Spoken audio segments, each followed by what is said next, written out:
Hello, and welcome to yet another edition of the Arena Craft Podcast, a show dedicated exclusively to Magic the Gathering Arena. Thanks for joining us again. I'm one of your hosts, Arjuna. We are still in the CovertGoBlue waiting room, waiting for the sensei to return. But in the meantime, we have an esteemed guest returning to the show, friend of the podcast, one of the best mono green mages who has ever lived, the Sultan of Smash, the mono green master himself, Rumti. How you doing, man? Hey, Arjuna, I'm doing really good. What an intro. Way to hype me up, man. I hope I can live up to it. Oh, man. I mean, if anyone watching this has not been living under a rock, they probably know all about your exploits on the arena. And here's one thing I want to get off the bat. How many number ones have you hit? Or maybe I should ask this. How many months have you been number one on the arena, would you say? So I have hit number one. So there was a stretch of times where it mattered to me. I was trying to keep a streak alive. And I hit number one 13 out of 14 months.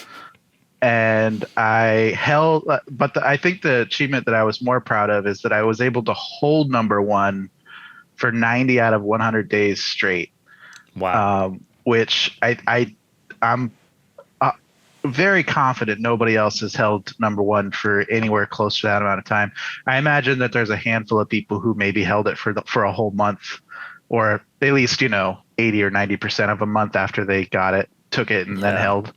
But it's very atypical for someone to hold number one for longer than a few days.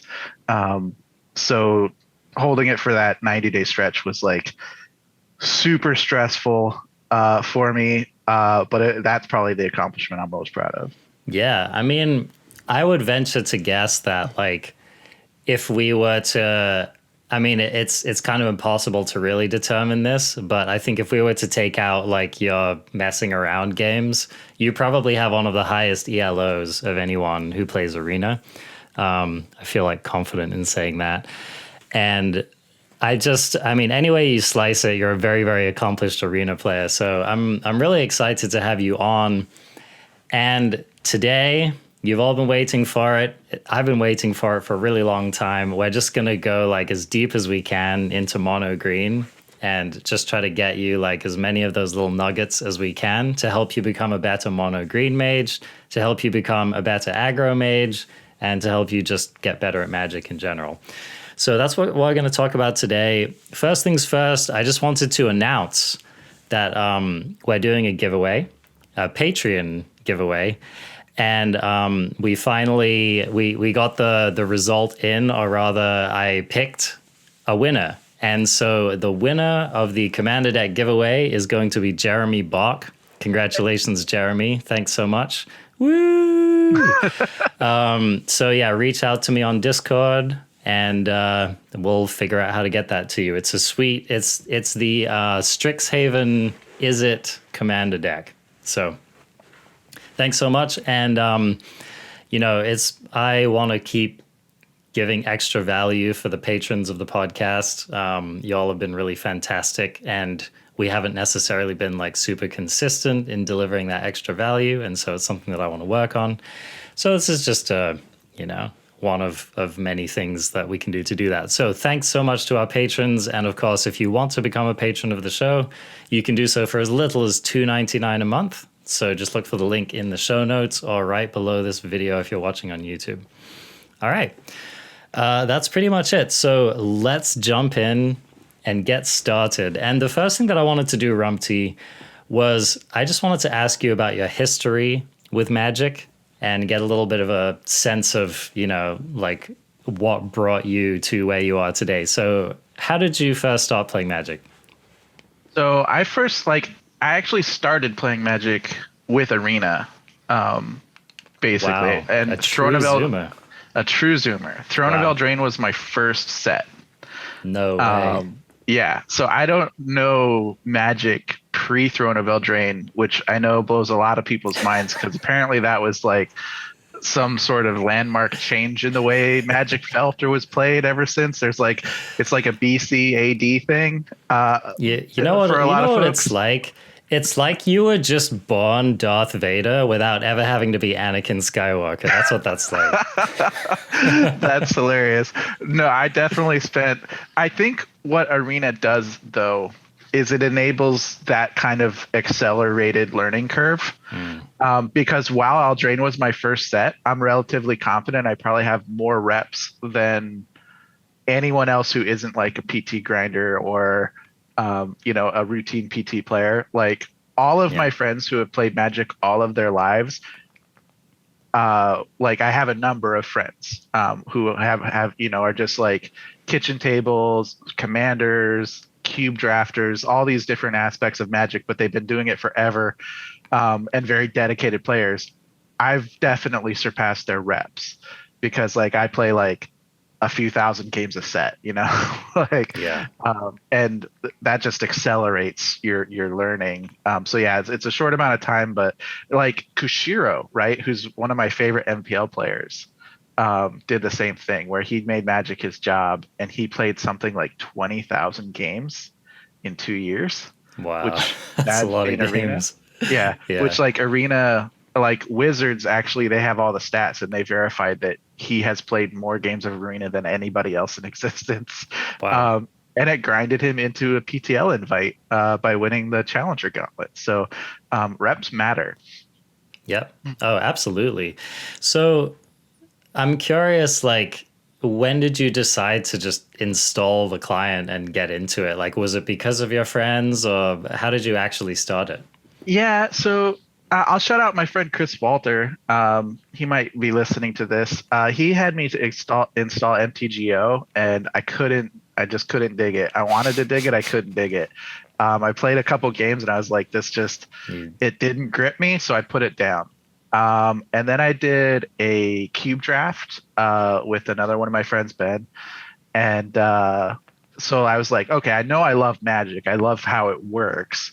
And then when Arena came out, and when I had an opportunity to download it and start playing it, just like instantly, I was like, no, this is exactly how I can engage with Magic content. Because one, the other thing, and I wanted to play Magic as a kid, like in high school, in okay. middle school. I was aware of Magic. I was interested in Magic. I had some acquaintances who played it, but it was always way too expensive. Like Yeah. the concept of buying cards was a bridge too far. There was just no way. I did not have the means to play Magic.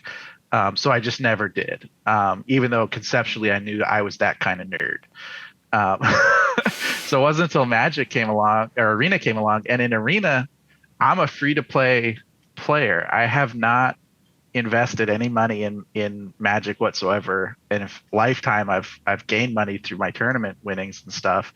But yeah, like I just don't spend money on Magic, and I'm still able to super enjoy it. I mean, I suppose when the sum total of wild cards that you're spending are on one color, and That's that's fair, but even yeah. with that, I have a full collection since Eldraine, and Oh, I'm wow. sitting on 100 rare wild cards and 30 mythic rare wild cards. Like I'm ahead of the curve. Wow. With full collection. So yeah, I only need the green cards, but I still get them all. I mean, I'm definitely not trying to short sell your accomplishments on the platform, but yeah. So, and I think something that some people might not know about you, Rumti, is that you're kind of an apex predator gamer in general, aren't you? Like I've understood that you're a person who likes to go pretty hard on games and likes to achieve pretty high in games. Yeah, I don't know. Like, it's the one thing in my life, like, that I've been able to excel at so much so that I can distinguish myself from like 99% of other people. And like, this goes back to like World of Warcraft days when like I was in like a top 3 North American guild.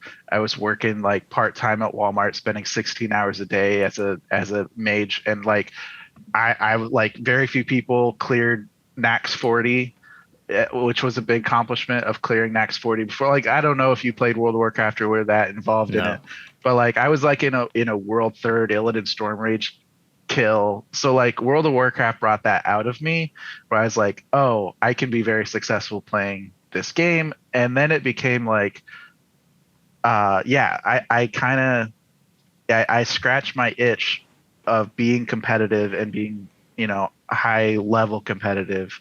Um, that said, I know that there's a tier of Magic competition that I would like to try, that I'm still striving towards. Like, I don't want to sit here and gloat too much, because I know I'm a B level Magic player, and on the skill side of it, because like MPL players, perennial PT players, they definitely are on another tier. Like, I'm basically like farm league compared to those folks. But in the arena world of the arena client, yeah, I do feel that my success is remarkable. I mean, I think both things can be true, right? I think that you can be like a highly, one of the most accomplished arena players, and still have a lot to improve on. And I think that's one of the things that makes Magic so cool, right? Is that there's basically like no skill ceiling on it. Like you can just keep getting better at it. So I'm curious, like, when did you first decide? Like, when did you pull that sword out of the stone and be like, mono green? That's me. That's who I am.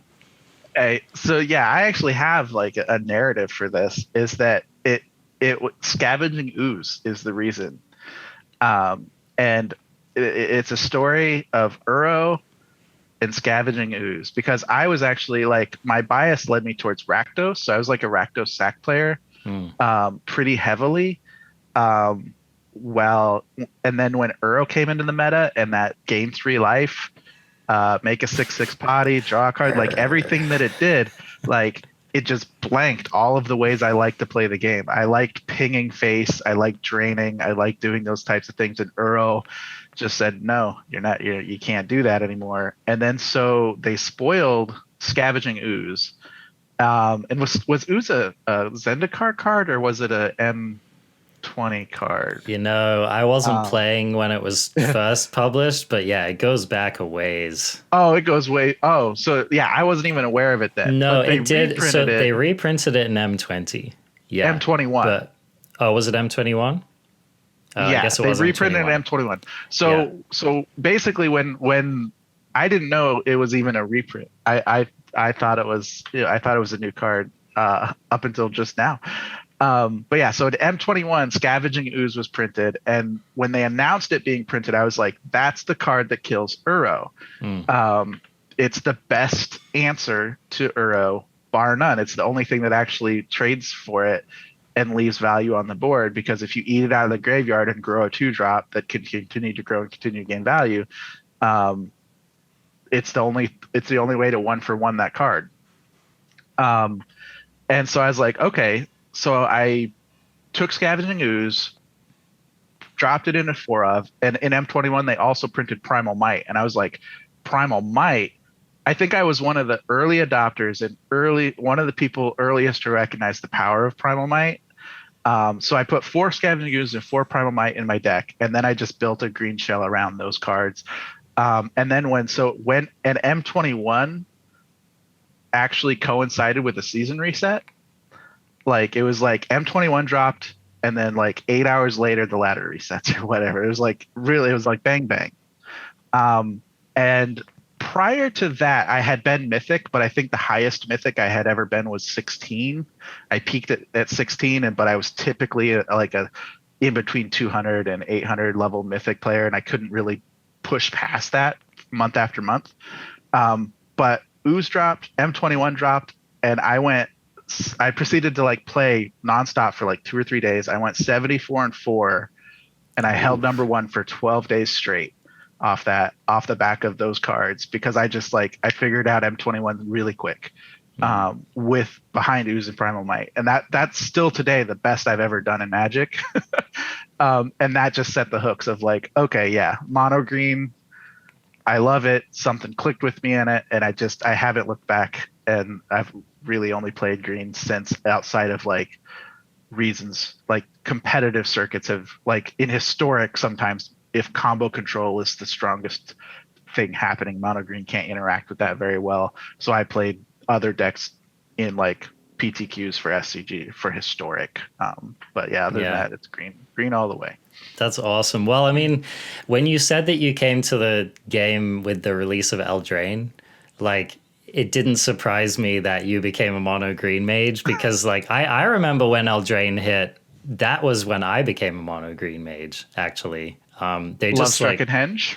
yep, Lovestruck, Henge, Yorvo. There was just a lot.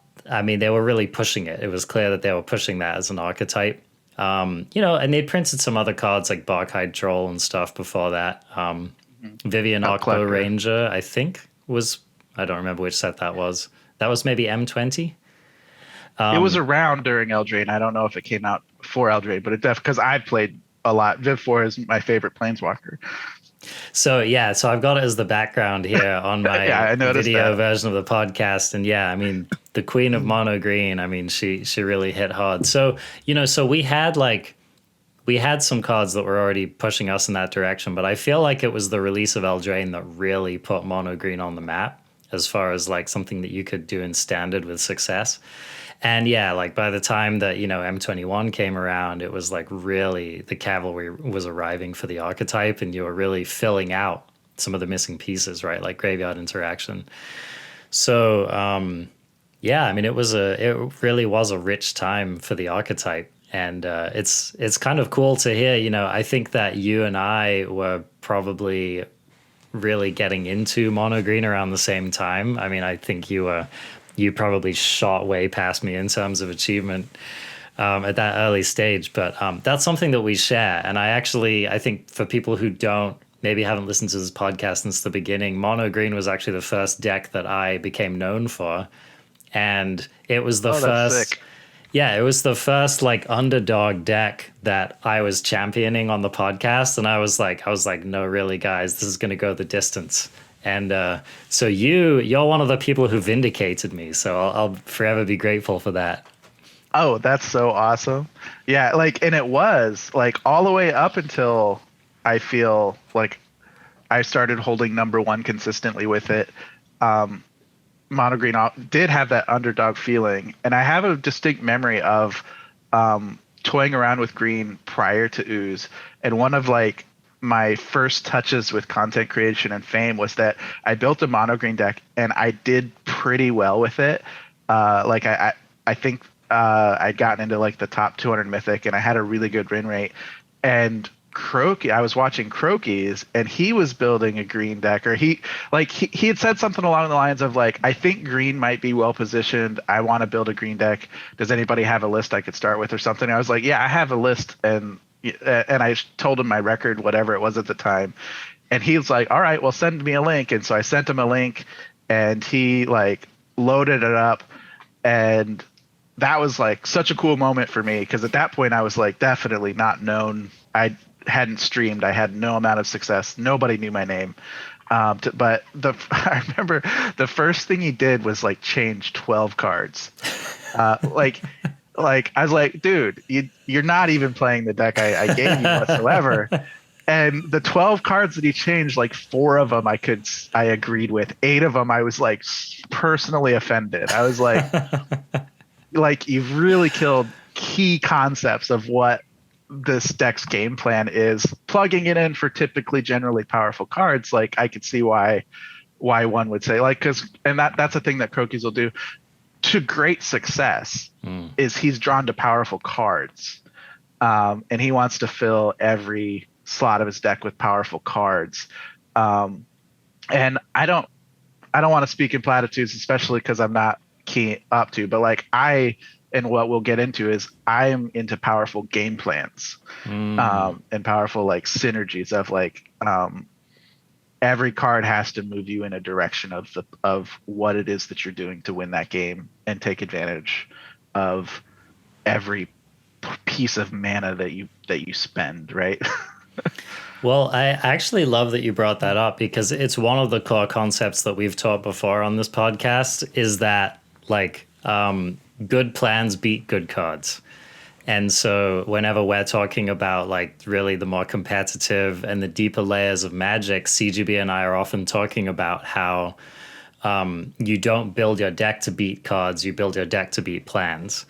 And Yes. so I love that you're bringing this up. And I think that is a trap that it's easy to fall into with mono green and I mean, it's frankly, what it indicates to me is that they've given us enough cards where we actually have a choice. So Yeah. first things big first, time. that's really cool. I felt like for example, mono red has been a deck in standard forever on Arena.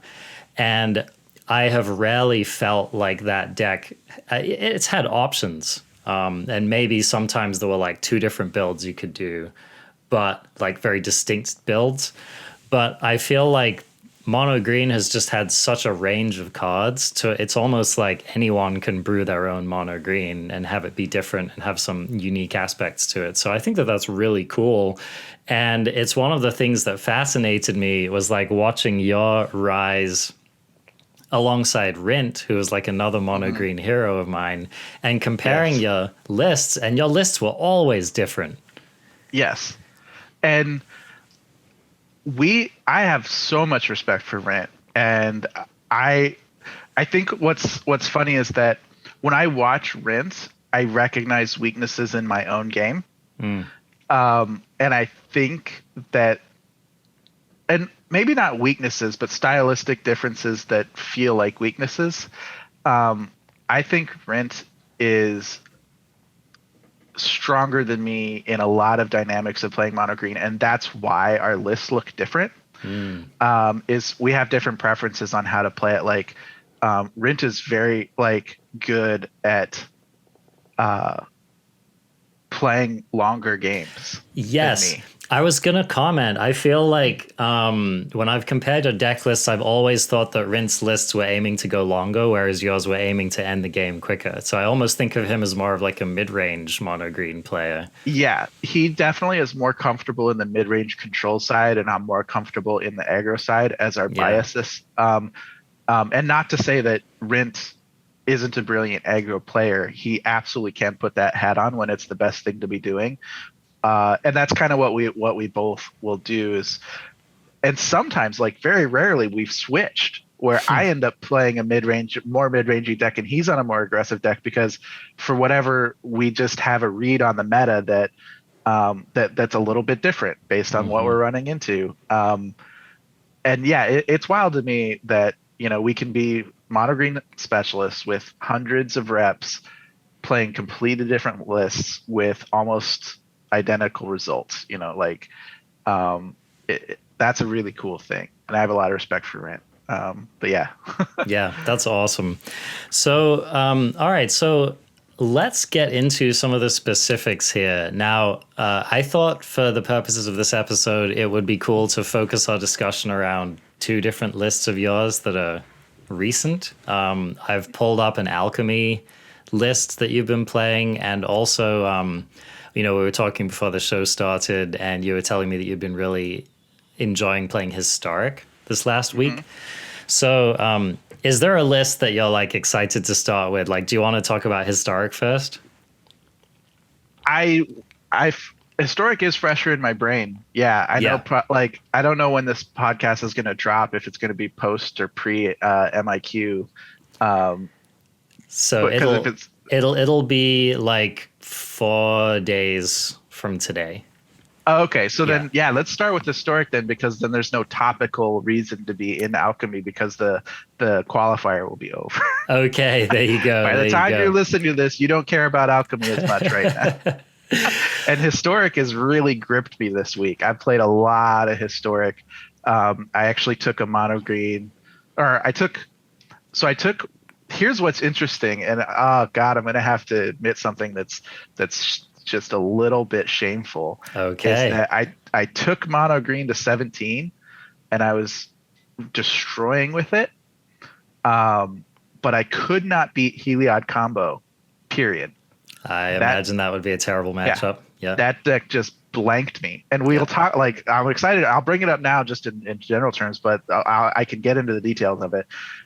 So I actually I splashed red.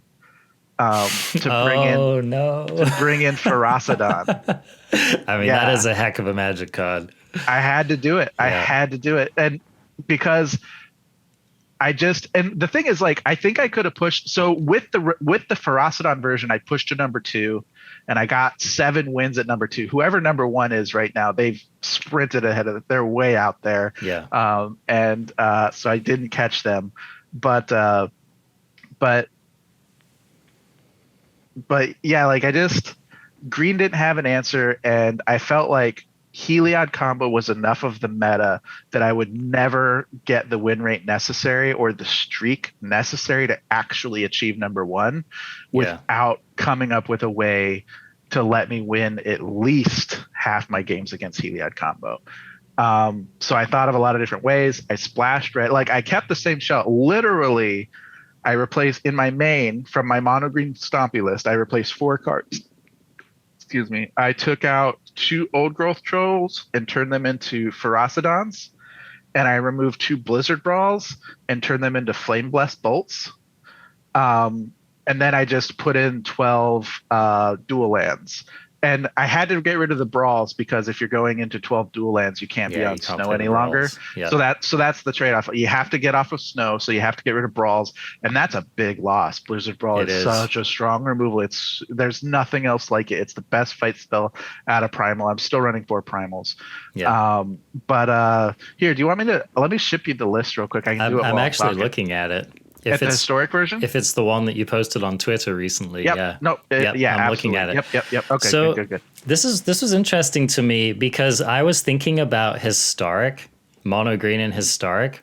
And this is my personal opinion, and maybe I haven't played enough historic lately, but I almost feel like you have less options in historic for mono green than you do in like standard or alchemy.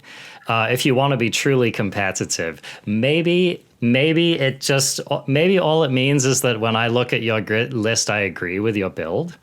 But like it's like when I think about building a mono green deck in historic, I'm like, okay, well, it has to be a collected company deck. You have to run Llanowar Elves, right? You have to run Ooze. Werewolf Pack Leader is your best 2-drop. You know, the list of playable 3-drops, in my opinion, is pretty short. So, but it seems like maybe you don't agree with me on this. No, I think that you're right in that the powerful cards are so powerful that you do gravitate towards them. But the number that you play, and actually, like, Coco to me isn't a must include. In fact, it took me a long time to admit that I should be playing Coco in the current meta. But typically I don't play Coco Green because I really like Questing Beast. I really like Shifting Ceratops as a tech option when UW is strong. There's a lot of really good strong 4-drops that I want to play, and sometimes I just don't want to have the density of 3-drops that actually makes Coco consistent enough to be strong. But in this current meta, Coco is where you need to be, and it's because things like the 3-drops just line up so well right now. Steel Leaf Champion is what gave me the confidence to say I think Green is good in historic right now because it's so many of the meta decks are 2 power creatures. Yeah, I mean, the fact that you can just attack over a cat with it is like pretty amazing, right? A cat, a Skyclave Apparition, a Brutal Cathar, a Thalia, Squirrels into there's just so many cards. Yeah. A lot of the Angels in the life game deck.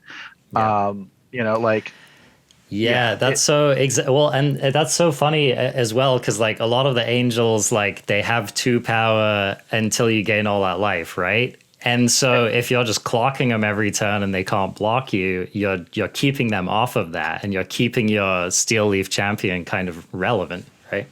Yes, that's exactly it. Is you have to be aggressive, you have to get that damage in so that they can't have their righteous Valkyrie flip at 27 life. And that plan is good enough against Angels. it's not good enough against Heliod combo. Sure. They're just too fast, and they are like it's the Yeah, blessed that. asshole, I guess. I Yeah, hate that it's card, man.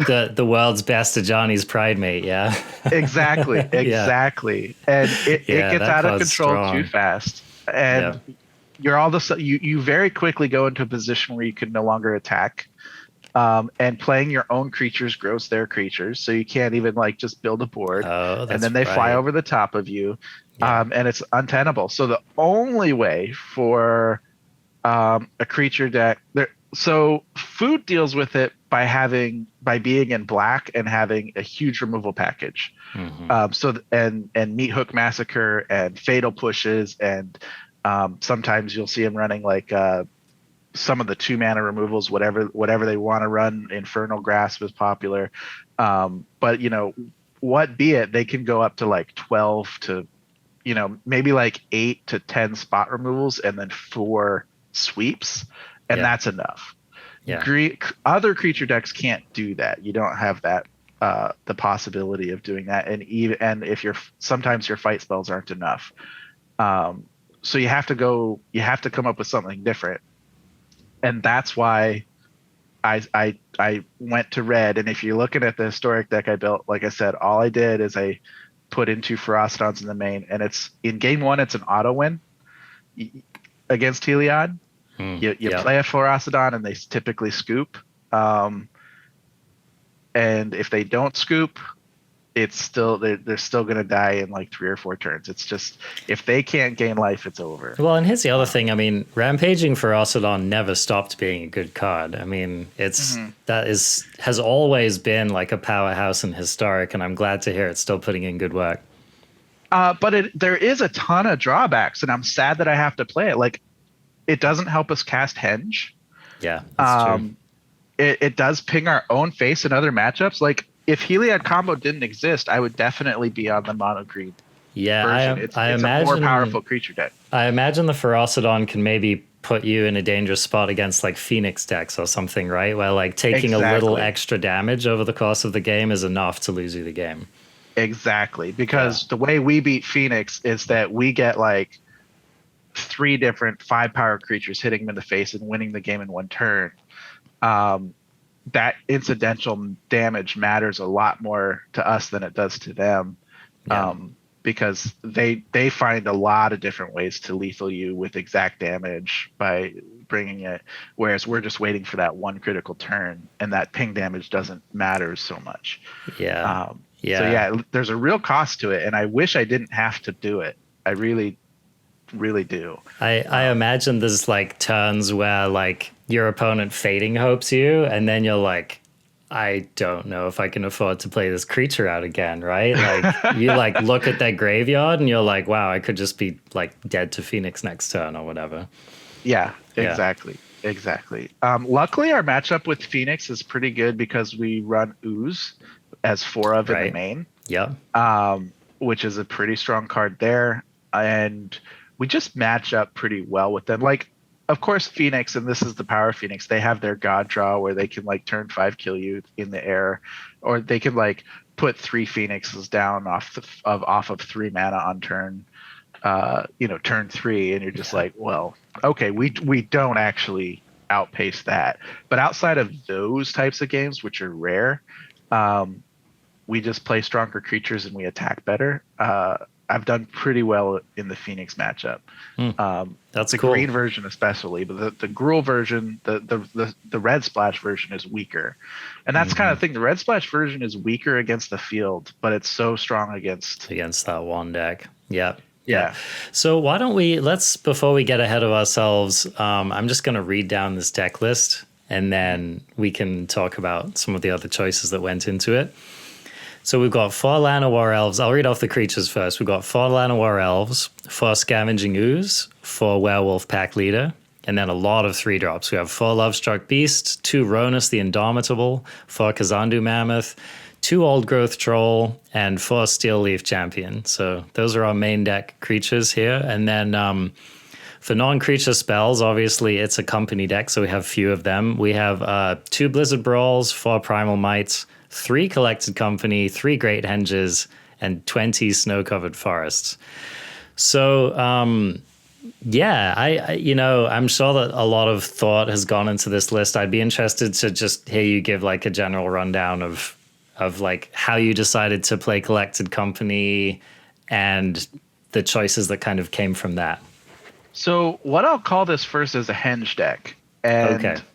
I am like very familiar with building Henge decks. I've probably cast the Great Henge more than any other person alive. With confidence, I can say that. And Henge is such a powerful card. It does so much for you, but there's a structure that is necessary for Henge to be worth your time. And that structure is 5 power 3 drops is a big part of it, but then also creature density. So a thing like a heuristic that I landed on a long time ago is Henge is strongest when you have around 27 creatures that can proc that card draw, and that means that just slightly under half of your draws you'll find yourself in top deck mode with Henge a lot, and I want to be finding a creature half of the time. And sometimes, like, psychologically, it doesn't feel like that. Everybody who's played a lot of Henge decks is aware of land, and your thought is, if I just hit a creature, I would draw a card with it, and da-da-da-da-da. No, it's it's been a while. Is Henge a cast or an ETB trigger? It's an ETB trigger. So if you slam collected company with the Henge down, you actually draw 2 if you hit 2 creatures, right? Yes, you do. Okay, that's pretty clean. Yeah, it's that's the strongest thing. So let's talk about so here's the thing about game plans is like one thing that you want to imagine is what's the strongest thing you can do. So this deck, the strongest thing you can do is turn 1 Land at War Elves, turn 2 either Steel Leaf or Ronus or Lovestruck or in a pinch Mammoth, turn 3 Henge into a 2-drop, right? Into a 2-drop. Yeah. Or Henge into a fight spell to remove something, and using the 2 mana to like brawl. Like those are really powerful things. That's the most powerful thing you can do. And this deck maximizes on that potentiality by having 14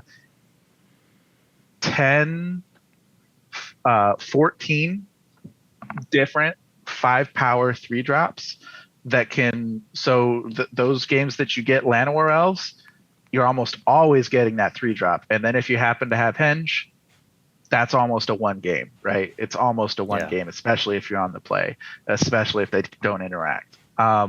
So like that's the Henge thing.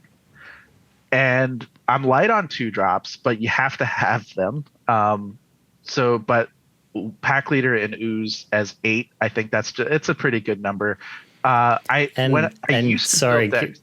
I interject? Like, in my mind, I feel like those are probably the 2 strongest green 2-drops in the format, right? Like, is there anything else that is fighting for that position?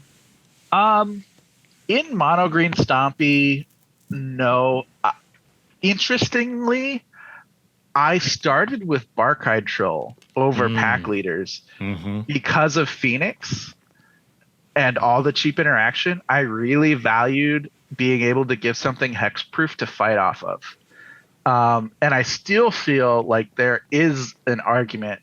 If Phoenix was a higher portion of the meta, if Fading Hopes or these cheap bounce spells or what have you were a higher portion of the meta, I would probably be running Barkhide Trolls over the Pack Leaders, because I think that's more likely to be relevant than the card draw that you may get. And like if you're drawing with a bunch of Pack Leaders with this deck, you just kind of don't need that. You have your Henge and you have your Cocos for card advantage. Like the Pack Leaders attacking and drawing you a card will win you some games, but not a ton. Right. Like if you're attacking with a Pack Leader that is triggering pack tactics, you're in a really good spot already. And the card draw just snowballs you further, which is great. And I'm not like downplaying how strong that is and how strong it is conceptually to force your opponent to not allow you to do that. Because because it removes the option of them ignoring the threat. And I'll talk about that. Like, that's the most important thing with green, is that every card that you pick and that you choose to put in needs to be something that can't be ignored. And that's where like in the creature matchups, like going back to standard, I feel like green always did well against like the Gruul decks and the green decks that insist on running like Jaspera Sentinel or Lotus Cobra, or this suite of mana dorks that don't do anything on their own and they can safely be ignored, and then you just kill their threats that they actually played, and then our threat density is higher. Like, this list runs 26 creatures, 22 of them can win the game on their own if they're not killed or answered, right? Yeah. Like, they're strong enough attackers, they're strong enough that they can't be ignored. That threat density is something that mono green can do better than anything else. Yeah. And so like going back to the concept of building a Henge deck, 27 creatures, 24 lands at a minimum, but with the Mammoth, I was able to typically run 27 creatures, 27 lands, and because your Mammoths are filling 2 slots. And then that leaves you enough room for typically 6 removals, 3 Henges. And like, so these are numbers that you want to hit, and that's just the structure of a Henge deck that gives you the most consistent way to exploit the power of these cards. So jumping into Historic and saying I'm going to play a 3 Henge deck, I already knew the number of creatures I was looking for, the number of lands I was looking for, the number of removal spells I was looking for, and so it built itself after that, just off the experience of it. And I see people building Henge decks, I used to all the time, and then running like 20 creatures. And you're just like, that's painful. Yeah, you can't do it. And so, I mean, one of the things I like about this list is that you're playing the 2 most powerful like green creature deck cards in Historic, in my opinion, which are Collected Company and Henge. And the great thing is that like the rest of the deck butters both sides of that equation, right? It's like your creatures are good with the Henge and they're good with the company. And so it's kind of, I don't know, I feel like because I feel like your creature suite is perfectly synergizing with these cards, which are kind of your top end cards, right? So, and I also I think another thing I like about it is that, because you're playing all of these high impact 3-drops, you're also not playing, like a bunch of garbagey, like 1 and 2-drop creatures. So you're less likely to hit them off of Collected Company as well. So exactly, I feel like you've kind of reached the right balance here. Like, I think you've covered like just enough angles while keeping the power really focused in what the most powerful cards actually are. Yeah. And that's just serendipitous that Henge and Coco have the same payoff structure, I guess. Yep. That the things that make Henge good are the same things that make Coco good. So being able to run both and then having 6 copies of cards that can like put you so far ahead that your opponent can't recover means that you're doing that plan a lot. It's happening often. Like, one thing I used to do all the time, I haven't been doing it lately since I've like developed enough deck building heuristics, is I use a hypergeometric calculator. Nice. Which I know a lot of people are probably familiar with, but a lot of people aren't. And then I would do like, okay, how often am I going to be able to cast a turn 4 company or a turn 4 Henge? Here, let me plug it in real quick. So you have 60, population size of 60, 6 successes in the population. By turn 4, you're looking at 11 cards, and we want at least one of them.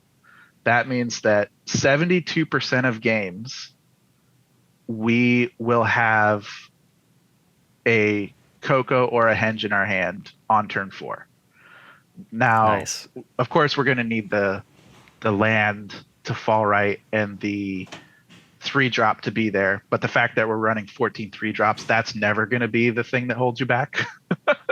Yeah. You have 14 3-drop enablers. So like I would say I'm cocoing or henging probably 60% of my games on turn 4. Wow. Which is like, that's a 60% win rate right there, more or less. The effects are that strong that's basically what that boils down to. And so those are games that you pick up because of how powerful that plan and how consistently you can execute it. And then your win rate goes up from there based on how many games you can win when you don't get to do that, right? Maybe 30% of the 40% remaining games, right? I win even when I don't get to turn 4 Coco or Henge. That puts me at 70% win rate, which is world class, right? Yeah. Well, and I mean, what I love about this deck, right, is that so because it's mono green and because of the way the curve is structured, it's a very consistent beatdown deck. So, and then I think about it like kind of like a low-key creature combo deck, right? So you're running creature combos that aren't as powerful as like the Heliod combo, for example, but they're still very strong, right? Like Collected Company is basically just like a 1-card combo. Like as long as you hit good stuff, it's like by itself, it's strong enough to win a lot of games, right? And it's the same thing with Henge, is like Henge on the field plus any number of creatures in the hand is a combo. And so that's kind of how I think about this deck, is it's like a B-level combo deck with like an A-level beatdown plan. And I like that that's exactly it. Like that adds up really nicely, right? Yeah. And a deck like this is very powerful in a specific meta, and that's the current historic meta is there. The combo decks are strong, but not combo control. Right. Combo control is the bane of mono green Stompy's existence. We can't interact with it, and it sells out on stopping creatures from hitting them in the nose. They don't care what their life total is as long as they're alive on the turn they go off, right? Exactly. Yeah. Exactly. And they're just so combo control, and that's why like I wasn't a fan of the historic format for a long time. When there always seemed to be a combo control deck that was tier 0 or tier 1, and I couldn't play the games the way I like to play it. Like I'm guessing you didn't like those Indomitable Creativity decks very much.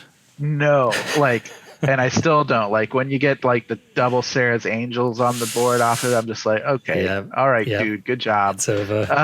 Yep. Like that's just it. Like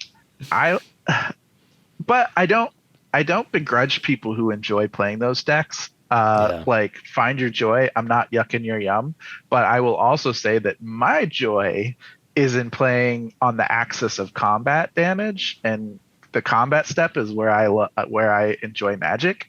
And so combo control decks that like make the combat step irrelevant, it's not fun for me. I mean, I Q into you. You did what you wanted to do. You had a good game. We'll go next. I'm not having fun. You're having fun. That's fine. That's Magic sometimes, because I recognize I'm doing that to people too. Especially as an aggro player. Like there's some control mages that don't want to have to build a deck to account for strong 1, 2, and 3 drops and losing the game on turn 5 because I just curved Elve into Steel Leaf into Coco. Like that's a thing that I enjoy doing, and there's certain types of mages that hate that play style, and I get to have fun and they don't when we match up. So I'll accept being on the other end of that when the Sarah Angels hit the board or what have you. But again, then I just seek out the formats where I'm more likely to have my play style rewarded. And typically that hasn't been historic, but right now it is. Historic is there isn't a really good combo control deck that's tier 1 that's a significant portion of the meta. And like we can just do a lot of things to beat out all these cat oven decks and all these other creature decks. Were the best creatures in the format, the strongest ones. So how's your Yorion Inspiring Captain matchup? So It's been rough. I think this version, the one that we're looking at right now, had a harder time than my Gruul version, because in my sideboard I run 3 fries and a burning hands, and like I just some of that red removal that is a lot more flexible than our fight spells, and is at instant speed. That the green version, it's not favored. It's maybe 20 like 30-70 unfavored against the, I'll call it Yorian Blink. But the Gruul version is probably flips that on its head, because all you have to do is hold your instant speed for removal for their Soul Menders and their blink targets. So when they blink something, you kill it, you've 2-for-1 them, and you've shut off their engine. And so it's pretty easy to cripple them and then just win. So yeah, the green version is rough because our removal isn't instant speed, but if you have enough, a critical mass of instant speed removal, which I think I get up to 8 instant speed removals in the Gruul version post board, that's enough to win. Nice. Okay.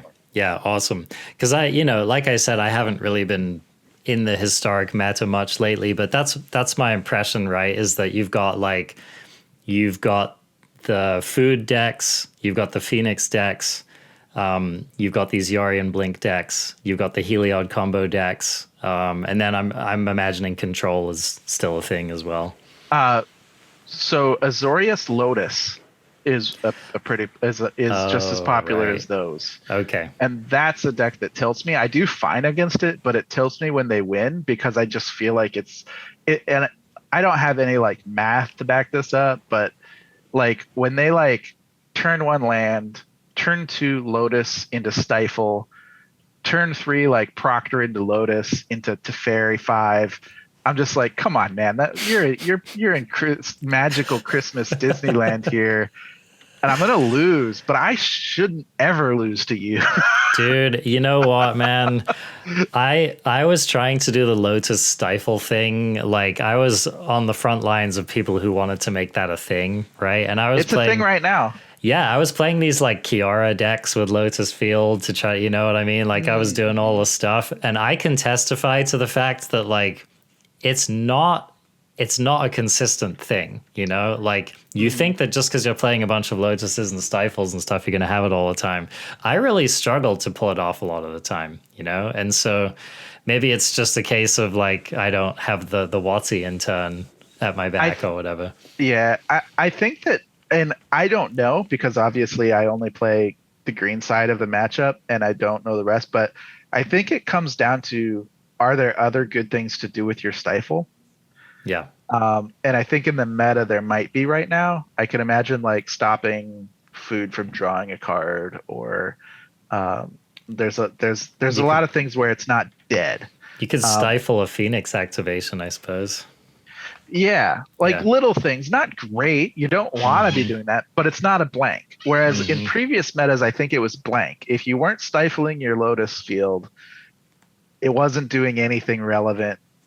It was representing like the value of like 0.2 of a card, right? Yeah. Whereas now I feel in this meta, maybe it's like 0.8 of a card, which is maybe good enough, right?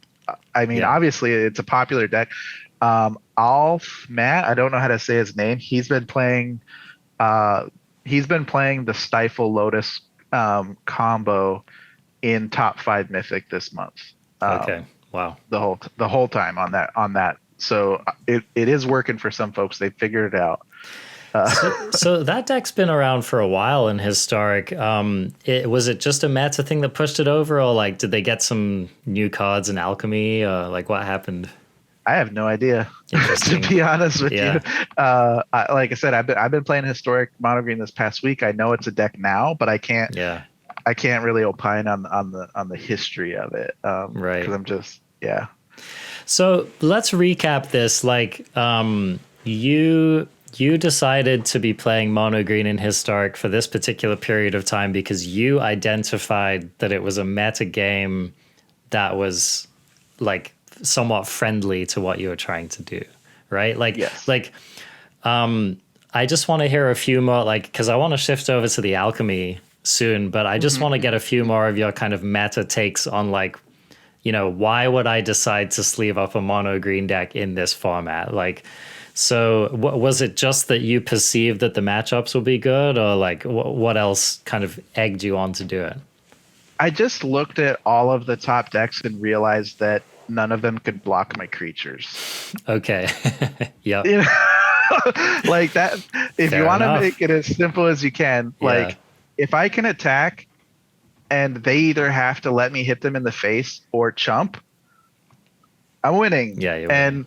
so that's the concept of go tall aggro is I'm going to stick a creature that you can't efficiently deal with, so you either let it deal its damage or you inefficiently block until hopefully you can deal with it in another way late game. And that's just an awful place to be in as on the other side of that table from the green deck. And Right. that's where like food. Okay, so they got their cat oven, but we have ways we can shut that off we have the 4 ooze. Yeah. We have the Steel Leaf Champion. We have got Ronus that gives trample. We have Tramplers. Ogolthroth that has trample. Yeah. We have like even our removal can complicate that for them because it doesn't feel great to remove a cat into an oven, but you can often do it to win the game or shut down their combo because they don't have access to food anymore and they have to do their oven and then block with their cat, and now their cat's stranded in their graveyard. Like there's a lot of play patterns you can present that are enough to win you the game.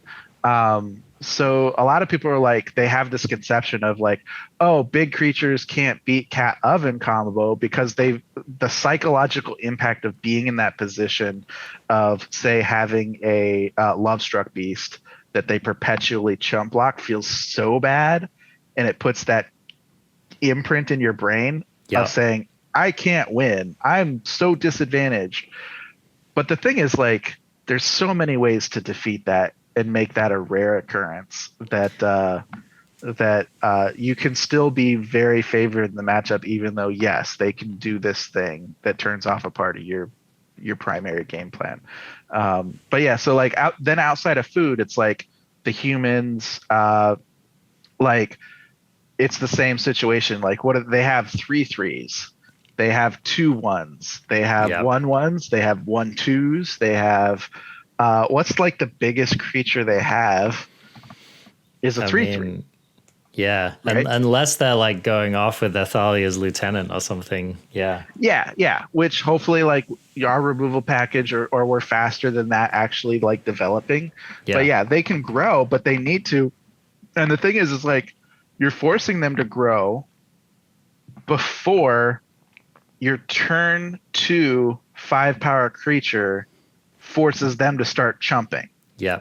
Right? Yeah. Like a lot of the games, you're attacking with the Steel Leaf on turn 3, and what do they have? Nothing. Like it's just a good place to be, and that's where the meta sits right now. And same like Phoenix operates the same way. Like nothing can block a Steel Leaf, an Old Growth, a Ronus, a Mammoth with a land proc, or a Love Struck Beast, and we're running 16 of those. It's a good place to be. Now on the other hand, like I said, and combo control doesn't exist. If combo control existed, you can't play green. Yep. Well, I like that because I feel like some people probably just feel like you play mono green regardless, right?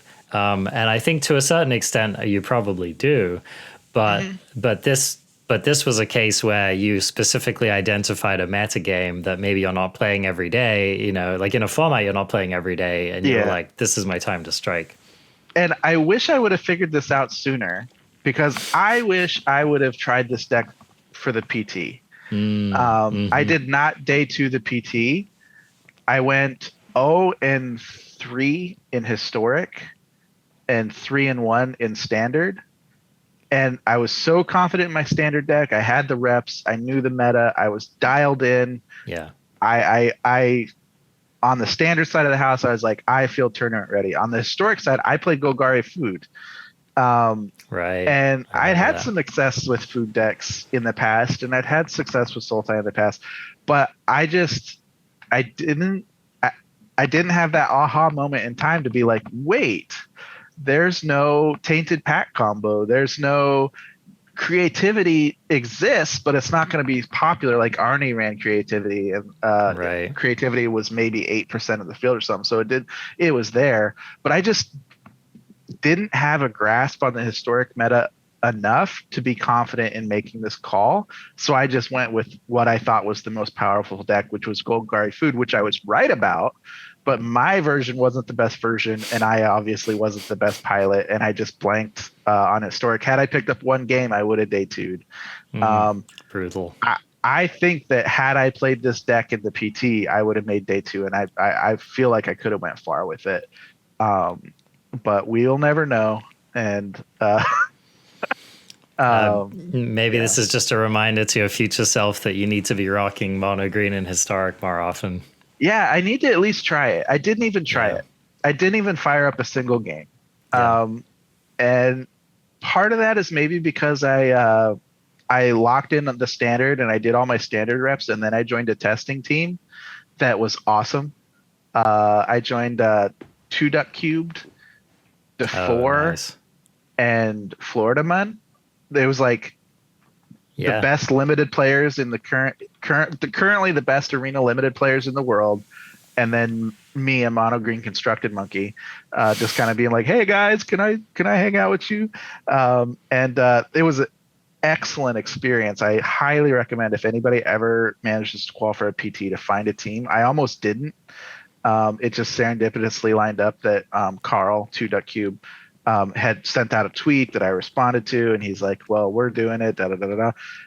It was an amazing experience to be on a team and just test with them and test purposefully and joke around and just all of us be in this shared position of really wanting to do well and really wanting to help each other do well Yeah. and really trying to solve these same problems together. Um, I think that to me is the PT experience. Um, More so than the tournament itself. Now, I didn't realize that before.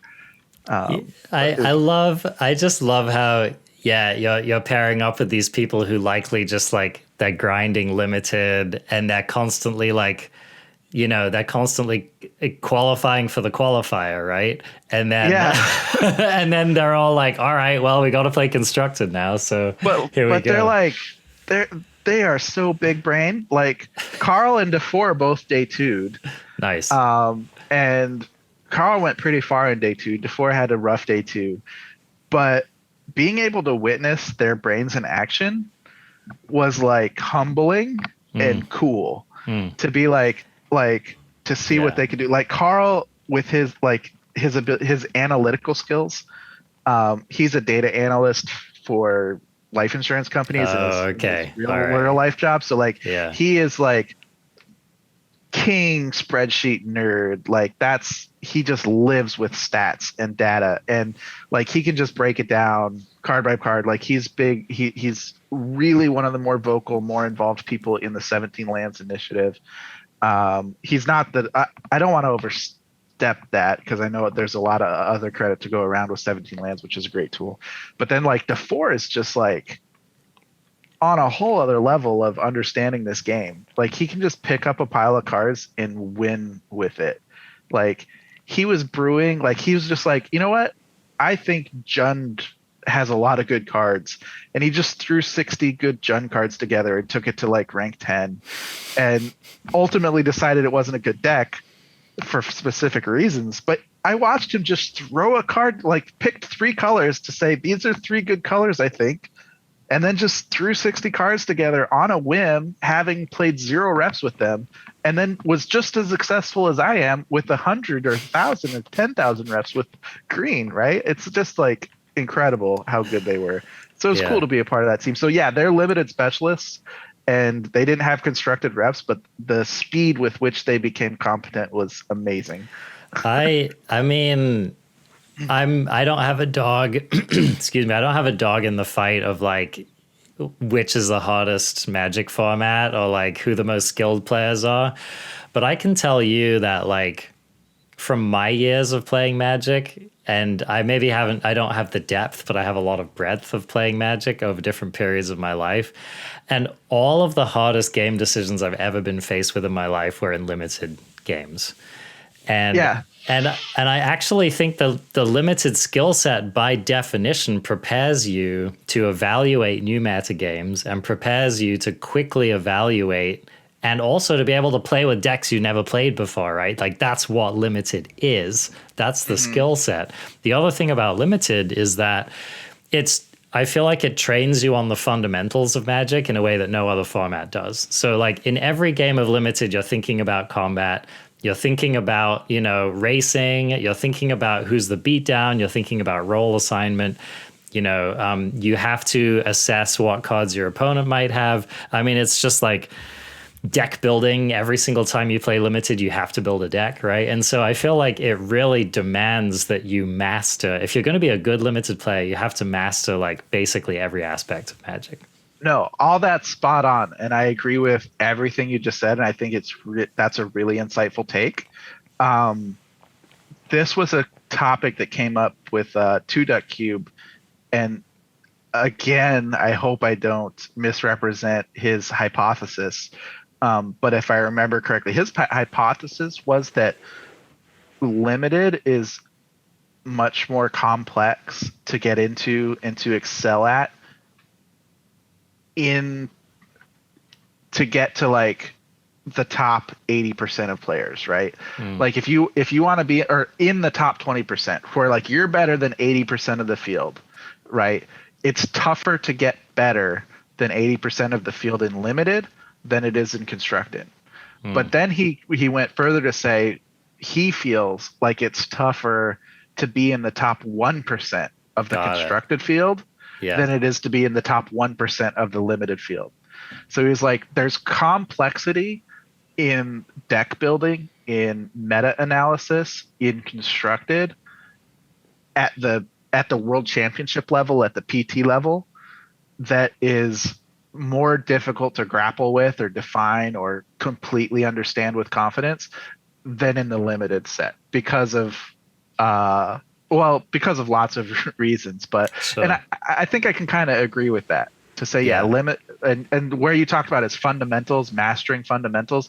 That dovetails or lines up, right? Is that mastering the fundamentals is going to make you a stronger player than the vast majority of players, but mastering the fundamentals isn't enough to like make you to make you a world-class player. Yeah, exactly. Yeah, there's a certain a je ne sais quoi. There's a certain thing that has to happen that if we could define it, we could do it. And since we can't do it, I can't define it. Yeah. Well, no, that's really cool to get that perspective from clearly an absolute badass in the game. So yeah, really, really cool to hear that. Awesome. Well, are we ready to spend a little bit of time talking about alchemy here? Yeah, for sure. Okay, awesome. So yeah, I pulled up this, it's a best of 3 alchemy list that you've put in a lot of reps with recently, it looks like. And so I'm just going to read off this list and then we can talk about it because, I mean, this list is a very, very, very different idea, very different concept than what you were doing in Historic, of course. So again, we're kicking it off with 4 Blizzard Brawls here. We have 2 Snakeskin Veils. We have 4 Tenacious Pups, definitely a card I want to discuss with you. We have 2 Ranger class, which I'm sure a lot of mono green mages would raise their eyebrows at only 2. We have 3 Sculptors of Winter, 4 Werewolf Pack Leaders, 4 Grizzled Huntmaster, clearly a card you're high on, 4 Kazandu Mammoth, 4 Old Growth Trolls, 4 Lupine Harbingers, 2 Ulvenwald Oddities. And then we have, let's see, what is this? Looks like we have 23 lands, 20 forests, 1 Lair of the Hydra, 2 Faceless Havens. Yep, and then 27 if you count flipping mammoths. Right. So this deck it's actually kind of funny how we were talking about how you like to skew like low curve aggressive, because I think of this as being like one of the more like mid-game strong lists I've seen you play in a while. But maybe I'm just like misapprehending the power of the deck. No, I think. Let me think about that, because I don't think it's wrong, but it's interesting to me because like I'm coming from a Henge world, right, where Henge is automatically gives you late game power, Yeah. just by virtue of what it does. But since we don't have Henge as an option anymore, Yeah. So there's the cards that made me think that. I think Grizzled Huntmaster was the one, because it's on the face of it is like on the creature side of it, it's a fairly weak card, right? And so the value of the card is what it allows you to set up for the next turns, or maybe in the late game you top deck it and you immediately slam something from your sideboard, right? But I think of Huntmaster as being the kind of card that gives you a mid game or a late game. And also the kind of card that gives you the versatility that you're going to need in a longer game as well. Yeah. What I'll say, the way the games play out, Huntmaster is almost always turn a pup or a sculptor or a pack leader or a mammoth into an Uvenwold oddity. Okay. Like that is the most popular, probably 80 or 90% of the times that you are actually coming out of your sideboard, you're just getting a 4-mana, a 4/4 haster. Because that's the deck's plan. So either you're using it as a finisher or you're using it to set you up for that turn 4 if you didn't have it in your opening hand, right? Yeah, or just like this deck, it's the 4/4 haster is the plan, and that's a really hard thing for the alchemy meta to deal with. Yeah. So we have 6 of them in the main deck, and then we have 4 quasi ones represented through Huntmaster. So like really the fun of this deck for me is playing oddity, harbinger, oddity, turn 4, 5, 6, 7. You know, just like every turn. Like once you get 3 or 4 mana, if you have Sculptor, it's just you slam a 4/4 haster, send it to the face, and say, okay, you dealt with that one, but can you deal with my next one? Can you deal with my next one? And eventually they can't deal with one, and you win with it. So that's the game plan of it, where I say like this is actually a fairly aggressive deck, but it does have that piece in the pocket where in the sideboard it has Everbrook Caretaker, Vorinclex, Toski, and Hollowhenge Wrangler, which is a very interesting card to me. Yeah, I mean that Hollowhenge gives you a lot of staying power, right? I mean, exactly. It's for those games that you want to stop at 5 mana and then just make a bunch of 5/5s because your opponent, say, is another creature deck that can't fly, or you can deal with their flyers or what have you, and you just want to gum up the board. Go big, go wide, and eventually you're just going to win over overwhelming numbers because they draw lands and you don't. Yeah, it's a similar function to Blood, like Blood tokens and limited, right? Is that you get to stop your curve, your lands drops at whenever you want when you have a lot of, and that's why Blood is so strong and limited. Is you get to say, okay, maybe I'm playing Olivia, a really strong 6-drop, so I have to go to 6 mana, right? But then I never have to play another land after that. Every land after that is going to be action instead. That's what Hollowhenge Wrangler does. It's kind of eerie how identical that is. You just stop at 5. You say, I'll never need more than 5 mana. So right. So here we go. So one of the reasons I was commenting that this doesn't feel to me like the most aggro deck is that like for example, I've watched you play mono green decks that had like 8 attacking 1-drops in them, right? Yeah. And you know, I noticed that you're not playing the 2/1 1-drop. And I think there are some other kind of like cheap aggressive creature choices you could have made that you're not making in this list. So Correct. why don't you take us through why that is? Like, why did you decide that I would rather just have a bunch of hasty 4/4 tramplers, that's like kind of a chunky game plan, right? Like that's almost more of like a dragon game plan, right? And less of a like a small creature aggro deck game plan. That's actually pretty fair. Although, like, I'm not running as many low power 2 drops or what have you, because like all of my creatures can become good through Ranger class of, but which you noted I'm only playing 2 of. But what it comes down to, and like the concept of can I attack? Like a 2/1 for 1 is aggressive, but if there are a lot of 3 health creatures in the meta, right? Like it ends up being dead.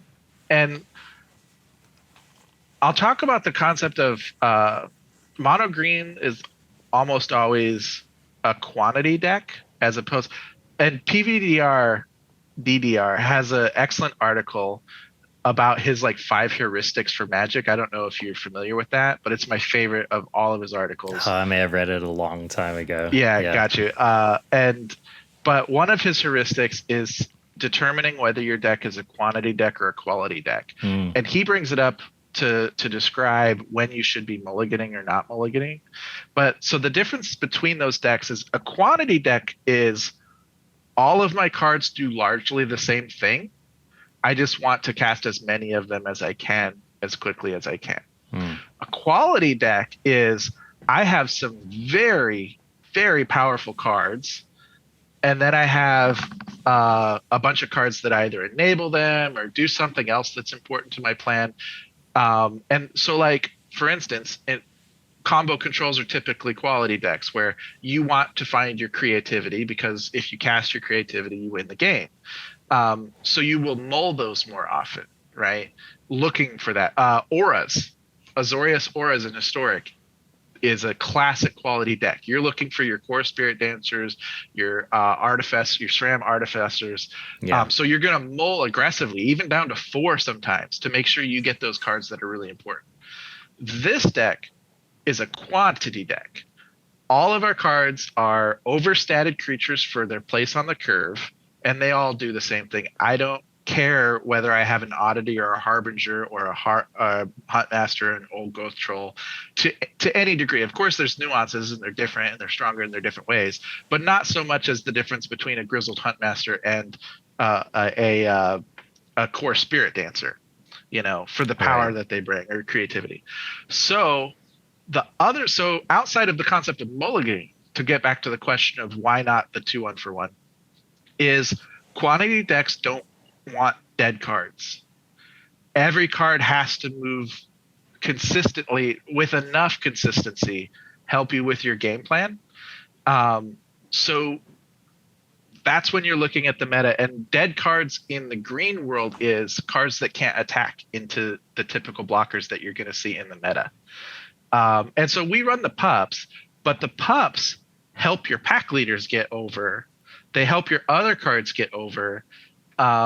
Right, so they serve a function to make some of your other cards that we're playing, because of that's what's available on the curve, make sure that they're not dead cards or making them stronger.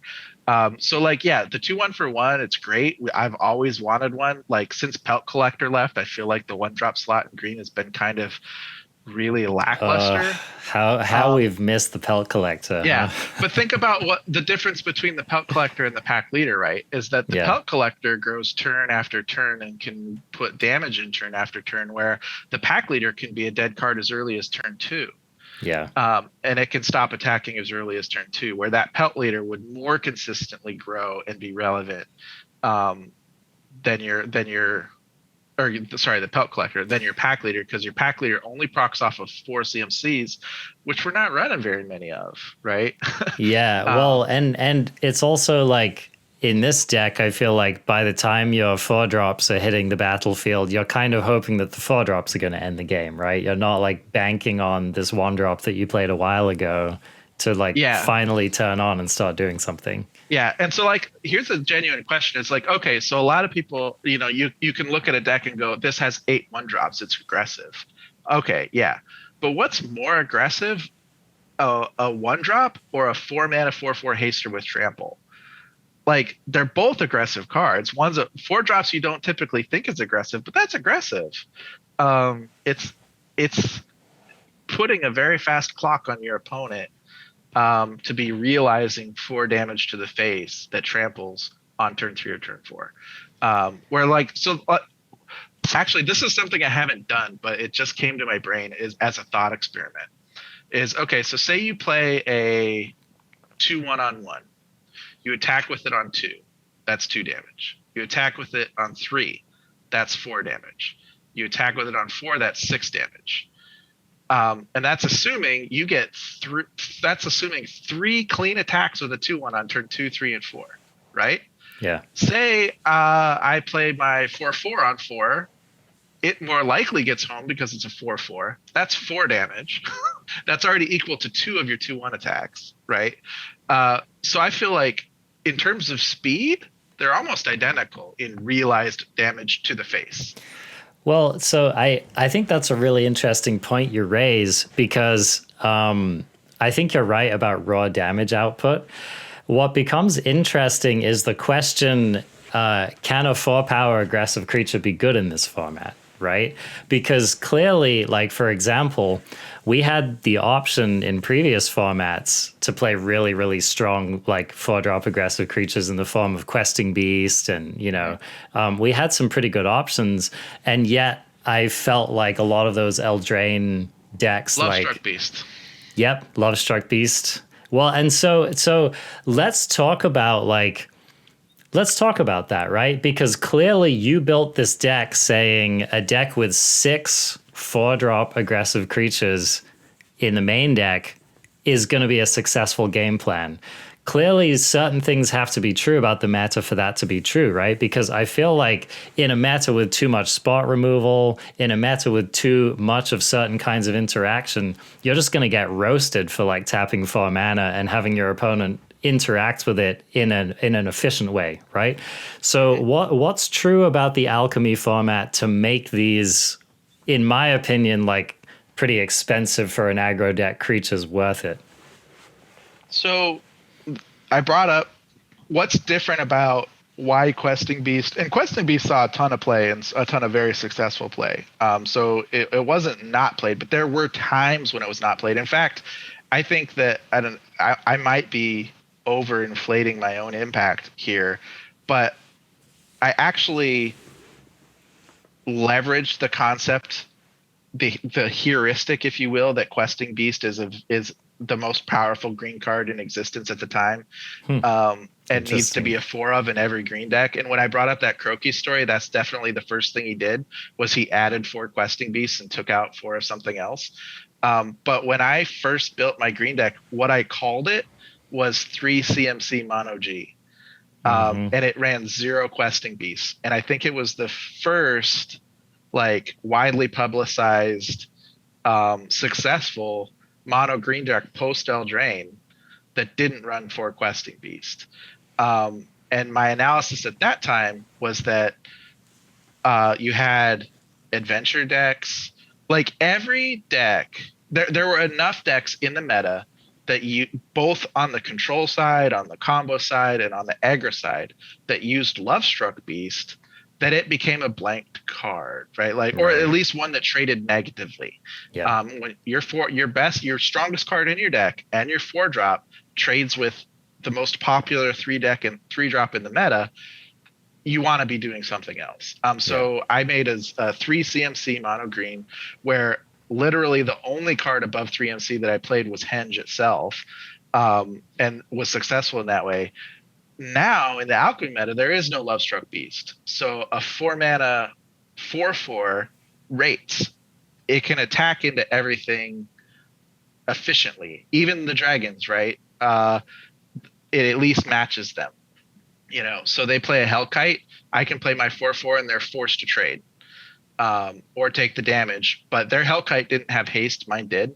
Their Hellkite doesn't like it has flying, mine has trample, very similar. Hmm. Um, but the difference between this deck and the Dragon's deck is this deck has power earlier in the curve that puts you ahead on the race. Like they're playing like a whelp or nothing on turn 2 or 3. Um, 1, 2, and 3, they're playing literally nothing relevant, right? I'm playing like a pup into a pack leader, into an old growth troll, into my 4-drop, which puts me ahead because of the power that I put on the board before I got there. So that's the difference between what Dragons is doing and what we're doing with these 4-mana 4/4s. Well, and I imagine in the head-to-head, like Blizzard Brawl is just a total breaker, right? Oh, Because yeah, they it's have the nothing nuts. that can compare to the efficiency of that card. Yeah, Yeah, it's the nuts. yeah. And like Snakeskin Veil is actually like a really Ooh, clean yup, trick, yup. because our creatures are typically identically statted. So just putting one more on is enough to be massive, and it Yeah. also blanks their removal and their interaction. So, yeah, that's actually one of the strengths of this deck is how well it matches up against the Alchemy Dragon lists. Yeah, I I mean dunk on them. that was the first thing that came to my mind when I looked at this deck is I was like, man, I feel like Rumti is playing like mono green dragons. Like that's just It's because similar. you have all of these like hasty, expensive, hard-hitting creatures, right? And so even yeah, your early game is different, but I feel like your kind of mid, turn 3 to 5 or 6, I feel like probably plays out fairly similarly in terms of like how you're resolving your threats and the kind of things that you're factoring in and thinking about. Yeah, definitely. That's accurate. So and then talk to me about I'm interested in things such as do you think Tenacious Pup is just a better 1-drop in mono green, or did you specifically select it for this deck for certain reasons?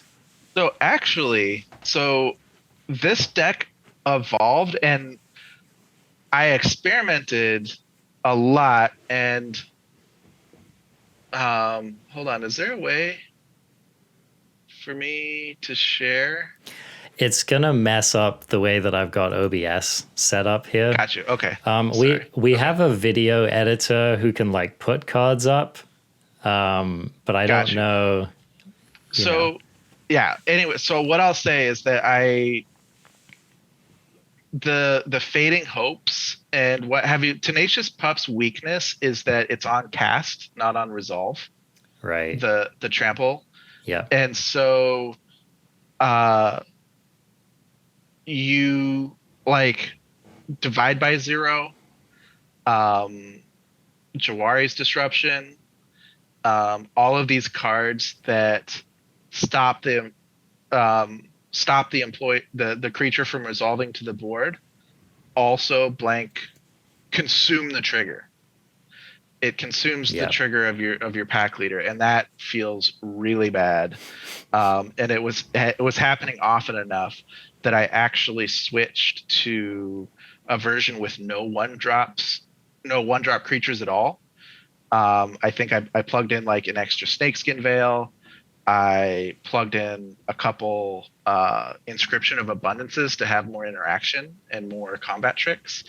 And I just added like a Sculptor of Winter to make my plan of getting to 4 drops on 3 more consistent. And I actually kind of like that version more than the pup version. The pup version is better against like Gruul Werewolves, against dragons even, because those stats matter and they resolve and they're likely to be relevant. But against and then not just is it, but also all of the Key to the Archive decks, pup is really bad. So I ended up dropping pup. But that's not to say, like I know that a lot of the very successful mono green decks outside of my list are running 4 pups and being successful with it. So these are just things to think about.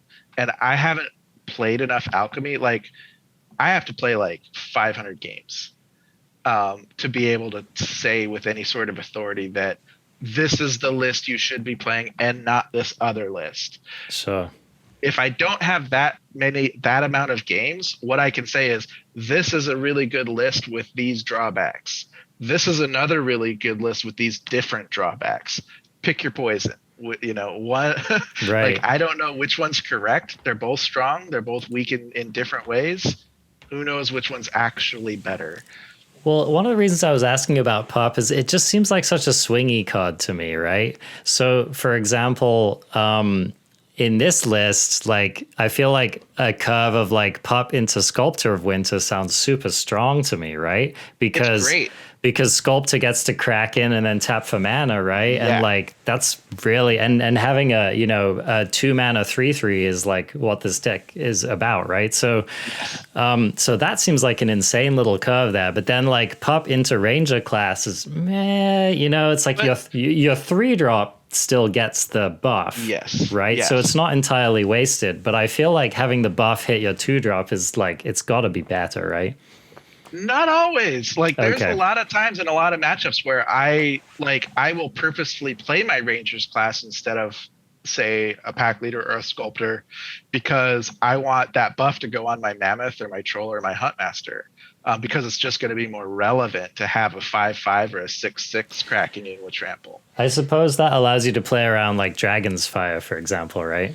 Exactly. Yeah. So like if they have like interaction that's likely to deal with the 2-mana 3/3, but they don't have anything at all in their deck that can deal with a 5/5, I want to make my 3-drop a 5/5, right? Yeah. It's so interesting to me because like I feel like Pup and Ranger class have such an interesting tension because I also feel like the only card in the deck likely to make your Pup relevant after its trigger goes off is Ranger class, right? Is being able to attack and turn it into a 2/3. It's like such a better creature than a 1/2. But I wonder, I feel like I almost imagine like you can't play a 4-Pup list without playing a list with some Grizzled Huntmasters in it too, right? Grizzled Huntmaster makes it better for sure. Yeah, like because that's the thing. Like you don't need because effectively a card is a card, right? So, and that's something like psychologically I had to get over. It's like sometimes like, man, I don't want to bin an old growth troll, right, with my Huntmaster just to pull out like an Uvenwald Oddity or something, right? Like that feels like no, I want to hold on to this Grizzled Master so I can bin a Pup or a Sculptor or something that's objectively worse than what I'm bringing out of the board, right? Yeah. But in reality, they're identical choices. I'm getting rid of something. It doesn't matter what I'm getting rid of. I'm getting rid of it. Yep. Right? It's gone. It's not part of the equation. It's almost like the concept of what you would have drawn off your top deck, right? It doesn't matter. Yeah, it's like the cards that got milled, like they're just like any other cards in your deck that would have gotten milled, right? Yeah. It doesn't exist. But at the same time, it does feel good in the late game when you're able to bin a Pup and turn it into an oddity. What I was just talking about is the concept of don't let yourself fall into the trap of being greedy for that interaction. Right. Like if an oddity is going to be better than your Ogre Troll because of the game state, use your Huntmaster to get rid of your Ogre Troll to get an oddity for your next turn, right? Because the haste is relevant. Like I struggled with that when I first was toying with Huntmaster. I never wanted to do that. And sometimes you'll run into situations where like I'll turn a Lupine Harbinger in my hand or an oddity in my hand into an oddity from my sideboard because I want my opponent to think that I have access to a wider array of options. See. Mind games. You know? Yeah. It's like, okay, I binned my oddity. They're like, God, if they bin their oddity, they probably brought out a Caretaker or a Vorinclex or something. Yeah. And so they're like, so now I have to hold this answer because I know of Klex is coming because they binned an oddity. Nice. But if I turn an oddity into an oddity, Got him. Got him. Oh, Yeah. I love it, man. That's so great. Well, and even just something like I love how, like, if your opponent looks at your hand, right, and then you resolve a hunt master, now all of a sudden they don't know your hand anymore, right? Exactly. And so, like, there's and then one of the things that stoked me the most in looking at your sideboard here, I'm gonna read off the options you have to grab from your sideboard. So some of them seem pretty obvious, like Outland Liberator, nice cheap answer to artifacts and enchantments. You got the Sawblade Slinger, which is like a power draft card that seems pretty good actually, and like for taking out a key, right? You kill a key, you get a 4-power creature. That sounds pretty good. Yeah, Oddity, like you were saying, is kind of your mainstay pick. You got Frog Hemoth, obviously. It's a good, Vorinclex, Avabrook Caretaker, Hollowhenge Wrangler. But the card, which for me was next level, was Tangled Florahedron, right? Yeah. Because you're like, sometimes I just need to make my 4th land drop. Yep. And I'm going to shout out Came Dark. I don't know. I think you know who Came Dark is. I think a lot of your viewers might. People like I got a kick out of it. I was in God, whose stream was I in? Maybe it was Jaffer's stream, and I'd typed something in chat, and then Came Dark typed something in chat shortly after, and somebody else said, "Oh look, it's Rumti and Brazilian Rumti." Which I love that. That was so perfect because he is like Came Dark was one of my early viewers. He's been one of my most consistent viewers, and he's kind of an acolyte and took up a lot of my philosophies and has done really well. He's gotten rank 1 himself, building his own decks, not just taking mine and playing them.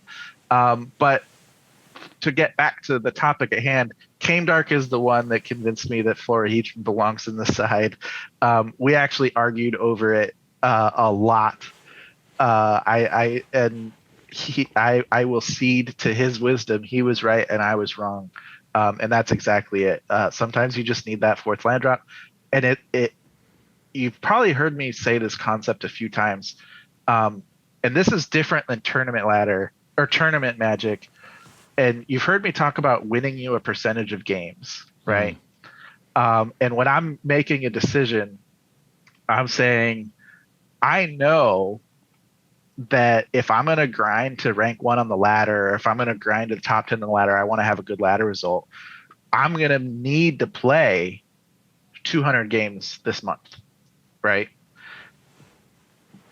When I'm looking at a card decision,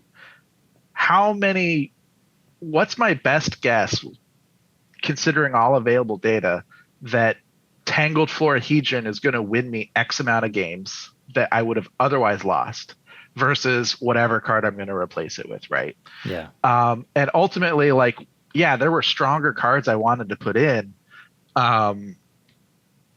But ultimately, at the end of the day, I realized, and Came Dark was right, I had to admit that hitting that 4th land drop when I really, really need to is going to win me more games over the course of 200 games than not having that option available and just having another thing that does similar stuff to Frog Hemoth, Oddity, totally. What have you. I can think of, I want to be clever and be like, oh, sometimes instead of a Caretaker, I want a Tolvar, right? Sure. And that's a card that I really wanted in there. But they're similar enough that they're winning the same games in the same way, even though they're different. And there's times I would want a Tolvar and not a Caretaker because I want the 2/2s. I want the fight effect when it flips to night, or what have you. Whatever the reason may be, you could think of these edge cases where, I want a Caretaker and a Tolvar on my sideboard, but no, really, I want that 4th land drop. It's gonna represent more wins over the course of 100 games. I fully believe that. Yeah, I fully believe that. And I mean, one of my realizations, it actually took me out of playing mono green for a while because I got so frustrated with it. This was before DFCs, by the way. We are fortunate to live in a time of DFCs. But when I was playing mono green before these DFC creatures were invented, my realization with the deck was that when we curve out, when we hit our land drops, we are favored to win in a lot of matchups because our creatures are just really good, and as long as we can play them on curve, we're in a really good spot, right? Mhm. If we don't play our creatures on curve, we often die on the spot. Like, and I mean, it's not always, but like, I feel like the difference between like being able to slam your 4-drop on turn 4 versus not being able to do that is just so big, right? Or like, whatever like your kind of like key turn of the game is, or whatever your key creature type is, like if you're not able to do that on curve, it gets so much worse because like we don't have that many catch-up mechanisms. We don't have that many excellent ways to interact with our opponent. And so like, if we're getting slowed down in any way at all, it hurts us so much more than it might hurt a number of other decks in the format. So for me, like this tech of being able to like when people talk to me about like building a mono green deck without Kazandu Mammoth, it's like I don't understand it. Personally, that's just my bias, right? And I think that like, you know, I mean, especially in this deck, you've got 6 4-drops. Like, you need to hit those land drops. Otherwise, you're just not doing your plan, right? No, absolutely. And like all of those things that you said, I agree with. Another thing that green doesn't have access to is card selection. And Right. that's why, like, we are weak to flood and screw. That is like, so what green's doing, it's playing overstated minions at every point on the curve. And as you pointed out, if you're able to do that by having the right mix of creatures and the right mix of lands to allow you to play them out on time, you're ahead because you're playing the best minions at every point of the curve. But in order, like, a sacrifice of that is we don't get to play a card like Expressive Iteration. We don't get to play a card like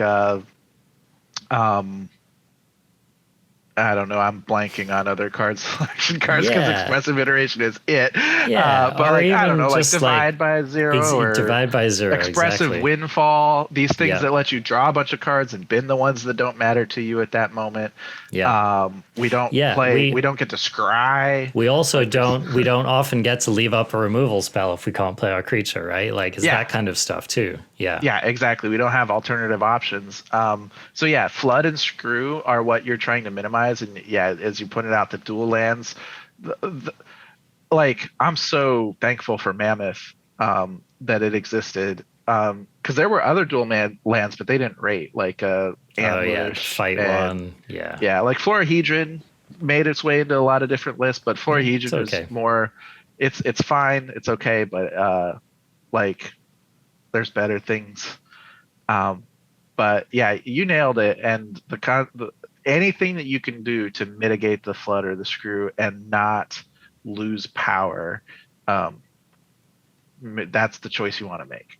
Yeah, well, I think it's really interesting that you are a 2 Ranger class deck, because that's so often a card that mono green leans to some degree mitigate that problem, right? Like Ranger class is like one of the few card advantage engines that mono green actually has access to. So I'd be interested to hear, you know, is it just you couldn't fit them in the list, or what was the decision there? That was basically it. Like, yeah, I would love to run more. But it's kind of a tight list. Like, we need, and I don't think that running more would necessarily be incorrect. I know a lot of, like, I'm trying to remember, like, I had a reason because I started with 4 and I trimmed them down. But I think like part of it is Fading Hope. It's weak to Fading Hope. And the way, part of it is that the way the meta shakes down, leveling it up is it almost never happens. And it goes back to the concept of the percentage of games. What percentage of games are you actually winning because you took a Rangers class to level 3 and started playing creatures off the top of your deck? When you do it, it feels great. But what? It's going to win you like 2 games that you would have otherwise lost out of 100 games. Like, it's just not going to happen. And the other thing, I think I kept getting punished by leveling it up to 3 just to have it like divided or something. Yeah, there's Frozen Grip floating around now. Yeah, Yeah. That's just a hell. There's a lot of ways. I kept getting punished every time I took it to level 3. Yeah. And I was just like, you know what? Like, it's a great card, and 4 still might be correct, but I felt like I wanted my sculptors, I wanted my pack leaders more. Like, what card are you taking out to fit them in, right? Like, looking at the list and understanding its game plan. Right. Well, and another thing is that like that Grizzled Huntmaster is giving you that card advantage in a way. I mean, it's not necessarily card advantage, but it's definitely upgrading things for you. Exactly. It's turning it's you're right to identify it as quasi card advantage because it's taking an irrelevant. It's trying in an ideal world taking an irrelevant card and turning it into your most relevant possible card. Yeah. Which is, like, I almost feel like that's a straight up, that's worth a card. Totally. Well, even though it doesn't strictly give you a card. No, you're right, because I mean that's one of the issues that aggro decks can run into is that you draw a creature and it's just not the creature that's going to win you the game. It's like you draw that Kazandu Mammoth off the top of your deck and you're just like, nope. It's not what I need, right? And that's where like the thinning part of the Huntmaster is super relevant to be like, I want to draw my sculptors on 2. I want to have them in my opening hand or by turn 2. I don't want another one ever again after. So the fact that in a game where I no longer need those sculptors, I get to bin the rest of them out of my library, so I never draw them. That's fantastic. And even mammoths. I often bin all of my mammoths out of my library with my Huntmaster because I would rather be drawing a Harbinger, an Oddity, a Troll, a Pack Leader, like, a lot of different things. As long as I got my lands, Mammoth is kind of a lackluster body when I don't, when I am at the state of the game where I'm not likely to be able to turn it into attacking 5/5. So I bin them, I thin my library from those suboptimal cards, and that's great. Yeah, I love that, right? So what you've effectively done is you've found other ways to generate this virtual card advantage, which negate the need to have some of this late game I mean, stuff. it's not perfect, but it helps, and that's all green needs. Right. A little bit of help. And I do just love that X factor, like you were saying. I love that someone, like, maybe even if you were playing in a tournament, someone would be like, oh, I see that Vorinclex in his sideboard, so now I have to respect it, right? I need to respect that Caretaker. I need to respect, all of this different stuff. And it's going to make him think twice. I mean, I'm sure there are even matchups where, like, you've maybe preemptively fetched, like, one of these artifact answering creatures before your opponent's even played the key because you're anticipating it, right? Yes. Exactly.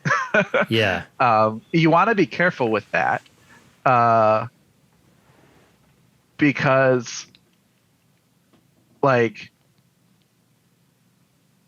if they never end up playing it, that's true. You like, our deck is such that we have to play our creatures, right? Mm-hmm. So if it gets to turn 5 or turn 6 and they haven't displayed their key yet, my Sawblade Slinger is going to hit the board if I tutored for it, regardless, because I can't just not pressure my opponent. I can't, like, if they've dealt with say they've sweeped me or whatnot, or they've removed all of my creatures and I have like a land and a Slinger in hand and they haven't played a key yet, I have to play that Slinger. And then I really wish it was an Oddity. And that's going to happen often. But so the shape of your current hand, and this is where, like, going back to last week, what Chris Patella talked about, is like conceptualizing every turn and every plan and what's the worst thing that can happen and that's a decision where being skilled at that is really important, and your hand is going to inform that decision, not your opponent's hand, because you can't see your opponent's hand. And that's where, like, the concept of, oh, I'll go into this. Let's talk about, because this will be the same concept, is Lupine Harbingers, right? I'm running 4 of those and only 2 oddities. I was going to ask you about that, so take us into that. So it goes back to the percentage of games. It is 7 mana to flip an oddity. Yep. It's a lot of 7 mana to flip an oddity. We're a 23 land deck with 4 mammoths. Flipping an oddity is flashy. It's cool. It's amazing. Doing it into open mana is impossible.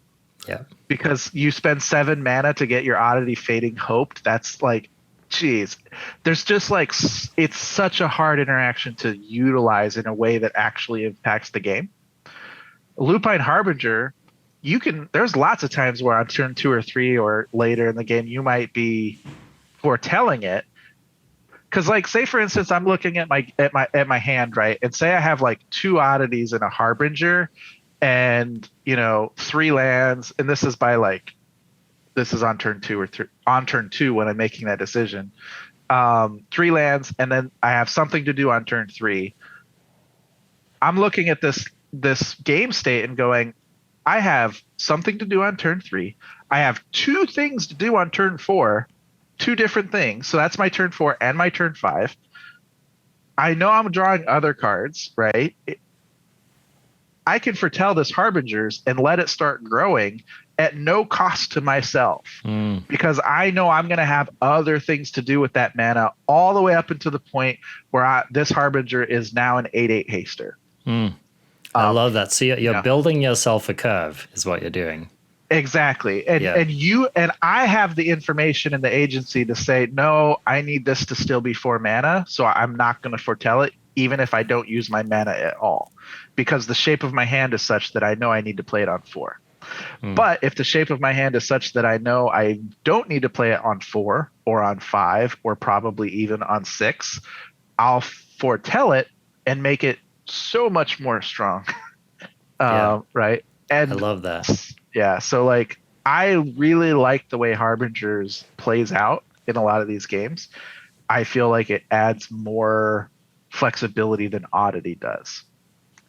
Well, so I love that because what you're saying is like so if you're gonna slam it as a 4-draw, you'd prefer to have the Oddity, right? Because it gives you this extra potential. Yes. But what you're saying is that, like, I would rather have the versatility of being able to put my mana into this Lupine Harbinger in a different way and have it be something better when it actually comes down.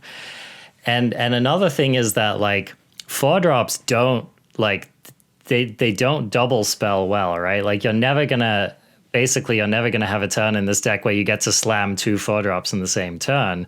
Exactly. But you might have a turn when your opponent like killed your old growth troll the last turn. Now you're going into a turn with 6 mana. Yes. You get to slam a 4-drop now and foretell one, for the next turn. That's a much stronger sequence, right?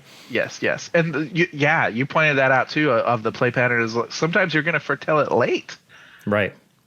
Because you get that extra 2 mana, and maybe you're going to play a pack leader, or typically you're not going to play a pack leader and foretell, but sometimes you might, depending on what your opponent's options are to deal with what you have, and how important it is to have that 5/5.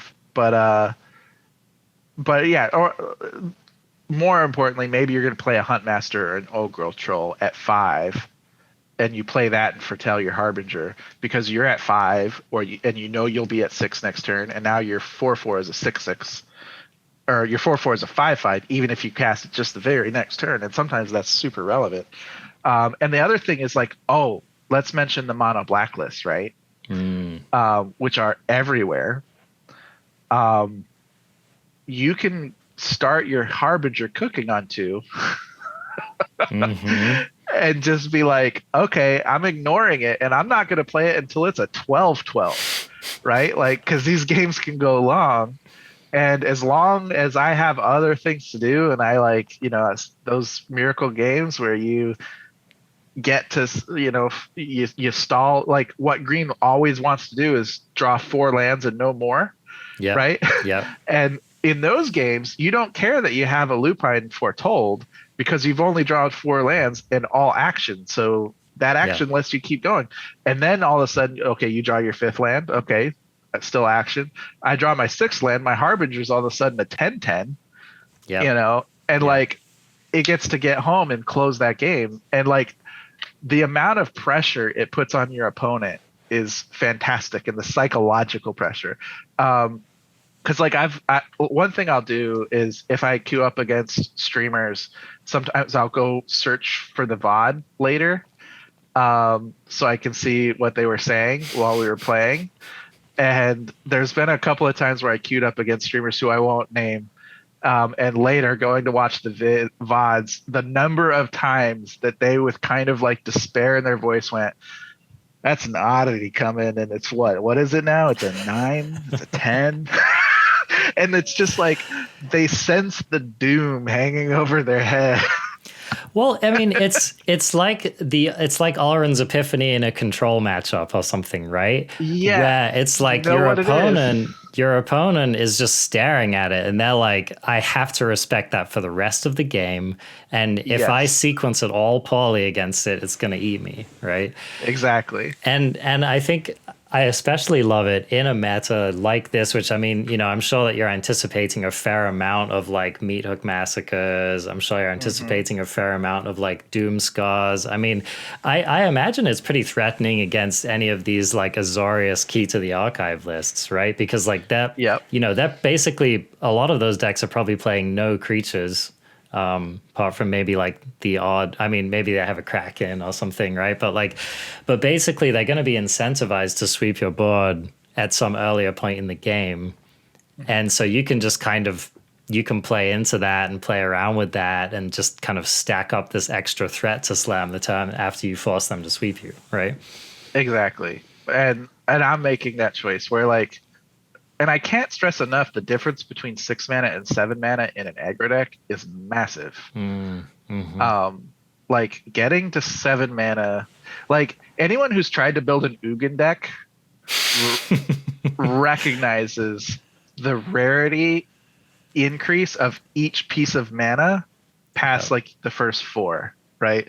Like, like 7 mana, like, I wish I had the numbers like off the top of my head, but the number of games that you'll get to like 6 mana by turn X and 7 mana by turn Y, that gap has got to be big.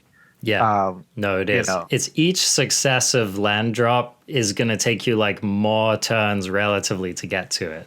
Exactly. Yeah. And so like if the average difference between 6 and 7 is 2 or 3 turns, right? Which actually kind of makes sense if you think about the mixture of lands. You got 24. It's a third of your deck, right? So, yeah, like I'm casting Harbingers for 6, typically 3 turns earlier than I'm flipping an oddity for 7.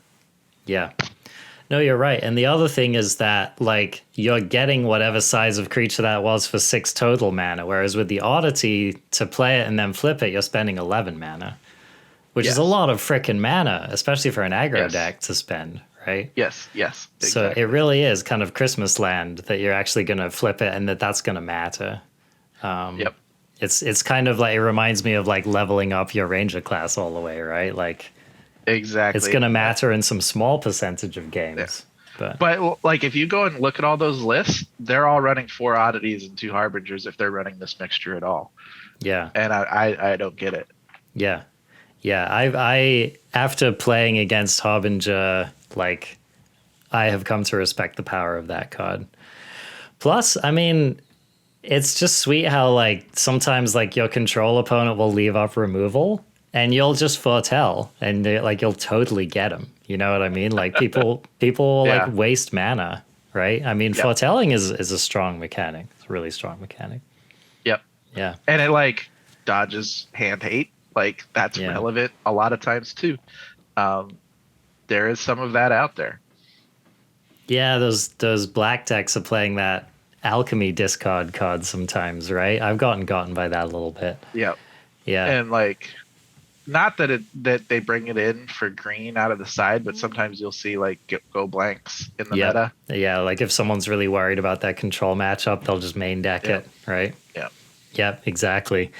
So, yeah, I mean, really, what I love about this discussion is that I think it's really easy to look at a list like this and to just be like, oh yeah, whatever, like that's some 2 drops and some 3 drops and some 4 drops and it's a smashy green deck, whatever, right? But it's really clear that like there's a lot of interactions that you're thinking about when you're building this deck, right? Like you're not like, you joke about like being a drooly like aggro player or whatever, but like there is a lot of brain cells flying in formation to put one of these decks together, right? A deck that's going to have a high enough win rate to be in the top 10, which is typically at least 75% win rate to be in the top 10. 70 lower than 75% win rate will tread you water in the top 50 about. To break in, you have to have a higher win rate. And in order to have that level of win rate, yeah, every card needs to have a purpose.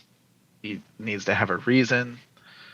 I just said the same thing twice, but we've been here a while. Yeah, you have to put that level of thought into all 60 cards in your main and all 15 cards in your side, because every game matters. When you have to win 8 out of 10 games in order to climb or make any progress whatsoever, and like just like, oh, let me tell you, like my beats in historic is that I climbed to rank 2 with, I had a 93% win rate over 9 hours of play. I forget what the actual ratio of games was. I think I was something like 36-5 or 36-4 or something like that. Ridiculous, right? That climbed me from rank 17 to rank 2. 9 hours of play at a 90+% win rate. 15 spots. I play the next day before work after only sleeping like 3 hours. So I'm super tired. I'm super stressed out because of some work stuff. I'm not in the right headspace, and I knew I wasn't in the right headspace. But my thought was, I've won 7 games on 2. If I just win 1 or 2 more games, I'm gonna get that number 1, which was my goal for the deck, because I wanted to say, hey, I took this deck to number 1 with historic. It's a big thing to be able to say. I lost 3 games in a row.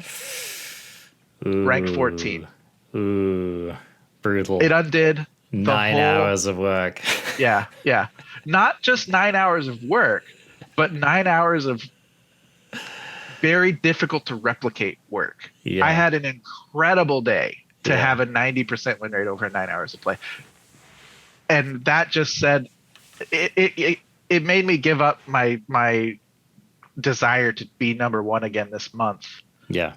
Because nobody's a 90% win rate gamer over a large enough subset of games. The fact that I was able to pull it together was the kind of the hot streak, the run hot that you need to do in order to consider making that run at all. Yeah. And now I'm sitting in a position where, like, do I actually have like the mental energy and this, like, if I'm going to get to rank 1 from rank 17 with an 80% win rate, that's probably 30 hours of play, not just 10, right? Yeah. It's a factorial like that. It grows exponentially. Yeah. It's like making your land drops, right? It's like with each, exactly. Yeah. It gets that much harder to do. Yeah, it's that much harder. Yeah. Because, like, if you think about it, I lost 3 games. It wiped out that whole thing. That's just it's so hard. Yeah. And that's where I talked about it over and over again. It's that win percentage is everything, because the win percentage determines your grind time, and your grind time determines whether it's possible to achieve that goal or not. Like, that's what it boils down to. And if you have a card that makes you fall from a 78% win rate deck to a 75% win rate deck, that's capping your peak. Yeah. Yeah. Yeah. But oh my gosh. Outside of that, that's just a function of the way the ladder works. And that's it. If your goal is to be in the top 10 or be rank 1 on the ladder, that's the level of tuning you need to do. And there's been months where And like there's this thing, and it doesn't really bother me because I understand it. But a lot of streamers or a lot of people are too cool for school, and they try to say, "Oh, I'm not really trying," and a lot of them really aren't trying, right? Because of the nature of it. But everybody wants to be rank one. Of course. Everybody, like, these streamers are playing enough games. They're playing 200, 300, 400 games a month, right? But they're not being sweaty. Me, I'm sweaty, dude. I really want to do it. Like, and when I fail to do it, it's because I failed to do it, not because I didn't care and didn't want to, right? Like, Yeah. I'll admit that. Admit that. And there have been several months where I played enough games to get rank one, and I tried really hard to do that, and I failed because it's a hard thing to do. I'm not ashamed to admit that. Well, I mean, also in a way, you become a victim of your own success, right? If they're like, oh, well, you know, Rumti's always number one, so I feel like that's compounding pressure on you to keep that streak up, right? It does put that pressure, but I try to be honest with my goals, and I try to be honest with like saying, no, it's a hard thing to achieve. And sometimes I am unable to understand the meta. I'm unable to understand the workings of my deck, or I make decisions or assumptions that end up being false in hindsight, and I fail to succeed for that month. And it wasn't because I was not trying. I really, really was, you know? How about this, Rumti? Does it ever cross your mind that mono green is just not good enough to make number one that month?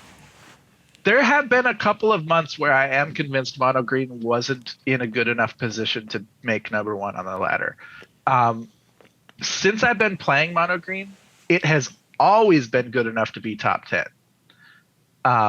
Number one is a whole different animal than top 10, and top 10 is a whole different animal than top anything else. Like, there just seems to be a bubble there, and I think it has to do with the behavior of players on the ladder. And top 10 is a big goal, right? And so the elo bubbles and gaps start existing, where you might have to win like 5 games in a row to go from 11 to 10. Yeah. You know, whereas you'll move a lot between like 15 and 25 or 30, because you're not really close to some sort of like benchmark goal that people are going to strive for to stay into. One is a similar thing where like the person who gets number one, if they want to hold it, sometimes they will drive way far ahead of the pack and then camp. And then that gap between 2 and 1 is so large that you have to go on a ridiculous win streak in order to close that gap, right? And sometimes green isn't capable of that kind of a win streak. Yeah. Because the meta is so hostile to it. And like rule of large numbers, what I'm saying isn't strictly true in a theoretical sense, because if I played 10 million games, I would be able to find a 200 game stretch in those 10 million games that achieved rank one. Yeah. But in practical terms, as a human with limited time and that needs to sleep, eat, and, you know, use the restroom, mono green can't achieve the win rate that makes it probable to achieve. Well, and there's also just that psychological warfare of sitting at number 2 for just forever, right? I mean, like, I imagine like that gets crushing after a while. Queuing games at rank 2 is the most stressful thing to do in Magic outside of high-level tournament play. Yeah. And one of my favorite moments in time was it was May, the May season, where I was rank 1 and I had went on a heater of all heaters. Mono green was well positioned, and I also got extremely lucky. And there was 2 instances of in the same month. The 2 people trying to chase me down in earnest was Ginky and Yellow Hat. I mean, that's some competition. Yeah, both excellent players. And I played more volume than they did. So that was my edge. I will I if I looked at it or you parsed it, we probably all had similar win rates, perhaps, I would guess. But the two moments, like, I was so far ahead that I would watch Genki stream, and I made a custom emote. And since I was a streamer, I was able to. Genki has like a rank 1 emote as one of his things because he's gotten a number of times too. Like, so he has a rank 1 emote, and I made a rank 2 emote. Oh, what a troll! and he like there at one point, like, I think he won 13 games in a row at rank 2 without seeing rank 1. And every game I'd just be like, spam that rank 2 emote. Just salting him. Oh my gosh. And like, I just like, and Genki and I, like, he's one of my favorite people. We have a really strong relationship. I wouldn't do that to someone who I did like. Genki and I interact a lot. I consider him one of my bigger parasocial relationships. Good vocab there. But at any rate, then the Yellow Hat story in the same month is he was in a similar boat, and I was at work watching him stream to try to chase me down, and he was winning, and I was sweating. I was like, he's got to be getting close. I have no idea, but geez. And I'm in his chat, just talking, just some banter. I wasn't really talking shit because I don't have the kind of relationship with Yellow Hat that I do with Genki, so I didn't want to be like a total, troll about it.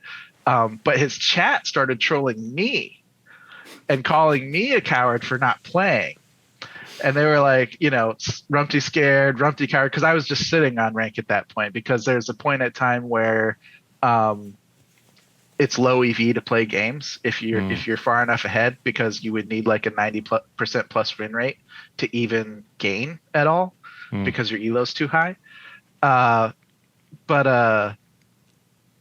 actually, I'll rephrase what I just said, because that information changed. But let me finish the story. But so yeah, his chat started trolling me like really hard, and some like really aggressively, where I was just like, I don't know if they're trolling me or if they really believe what they're saying about me. So I got home, and Yellow Hat was rolling with it too, all in good fun, no bad feelings from anything. I was enjoying it. I think everybody involved was enjoying what was happening. But Yellow Hat was like, yeah, play me, you kind of like cue into me, I don't care, da da da da da da. So I get home from work, and I get a stream up, and I cue snipe him, not watching him play. But I make sure that he's rank 2, I'm rank 1. If we queue at the same time, we're going to match each other, right? Yeah. So like, I just make sure I queue at the same time, close the stream, play. And so it's rank 1 versus rank 2. And like, I think he had like 1,000, 1,200 viewers or something like that. And I just like put it on the line. And full disclosure, I can say I had the confidence to do it because I knew my matchup was really good against what he was playing. He was playing Is It. And at that time, actually, my Untapped reflected that in the month of May and June, I went 76-1 against Is It. Brutal. That's how dominating Mono Green was in that matchup. Because that was before the current version of Is It existed. That's in a previous set. And I'd always joke, like, my favorite card in Magic at that time was like Frostbound Snarl, because like whenever I saw an Is It land, I was like, the freest win I've ever experienced in Magic. They had no way whatsoever to deal with our creatures, and they weren't even close to as fast as us. So it was just free. Yeah. And yeah, so like I ended up winning that. that was nice. Like a cool moment. You got to show those haters.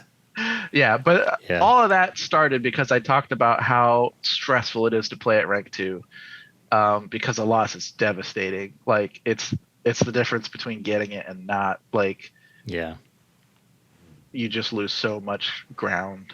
You have to win 4 games in a row to make up for a loss. Yeah. And if you're in a position where you need to win 13 in a row or more to get there, like, you have to win 4 games in a row just to get back to being 13 games down. I mean, Right? yeah, who would continue like under those odds? I mean, it's so brutal. Yeah. Magic nerds, man. We're gluttons for it. Well, I mean, I think if that proves anything, I think it proves the resolve of what it takes to be the gladiator known as Rumti. And I think that's where we're going to have to leave it for tonight. We're both up past our bedtimes, probably. Oh, geez. And, yeah. Gosh, you're going to probably have to cut this down. Yeah. Well, it's not often that we get like, ranked number one for what, 13 months, 14 months in a row on the show. So hey, CGB put up his number ones. Yeah. I mean, there you go. You're sitting in good shoes here. So, Rumti, as we're heading out of here, where can people find you on the internet? Twitch. Rumti at .twitch.tv and Rumti5 on Twitter. Okay. Those are the 2 best places to find me. Awesome. And I've been pretty heavy on Twitter activity. My streaming is on hiatus, like we covered last week. But I post all of my deck lists. I post my results. I talk about like the kind of information that I'm sharing here. Sometimes you'll find me sharing those kind of nuggets on Twitter as well. And I interact. If you have questions, I answer them. Like I pride myself on that. Like I'll post a deck list and someone will be like, oh, but did you think about this card? Did you think about this card? Why are you doing that or whatever? And I try to answer them and respect everybody's, coming to the table and all those inquiries. I really enjoy that. So, yeah. Yeah. Well, one thing I can say is that like if Rumti posts a deck list and puts his oomph behind it, it's going to be a solid list. So, and it's a good place to start with any of your green brewing. So yeah, definitely follow Rumti Class Act there. So thanks for joining us today, and happy to report that unless something big changes, we will have CGB back on the show next week. So Yay! Just wanted to thank you, Rumti, and all of our other gracious guests and co-hosts who have filled those big shoes in his absence. So really looking forward to having him back on the show. And, you can find us on CovertGoBlue's YouTube channel if you want to watch the video version of this podcast. We're also on Spotify and pretty much any, regular podcast download location that you might look if you want to listen to the audio version of the show. We have a Patreon, and we definitely appreciate all of the support. Like I said, big shout out to Jeremy Bach again for winning that Commander deck this time, and hopefully we'll have more of that going on in the future. And until next time, stay strong, be courageous, go out there and crush. Have a good night, Rumti. You too. Thank you, Arjuna.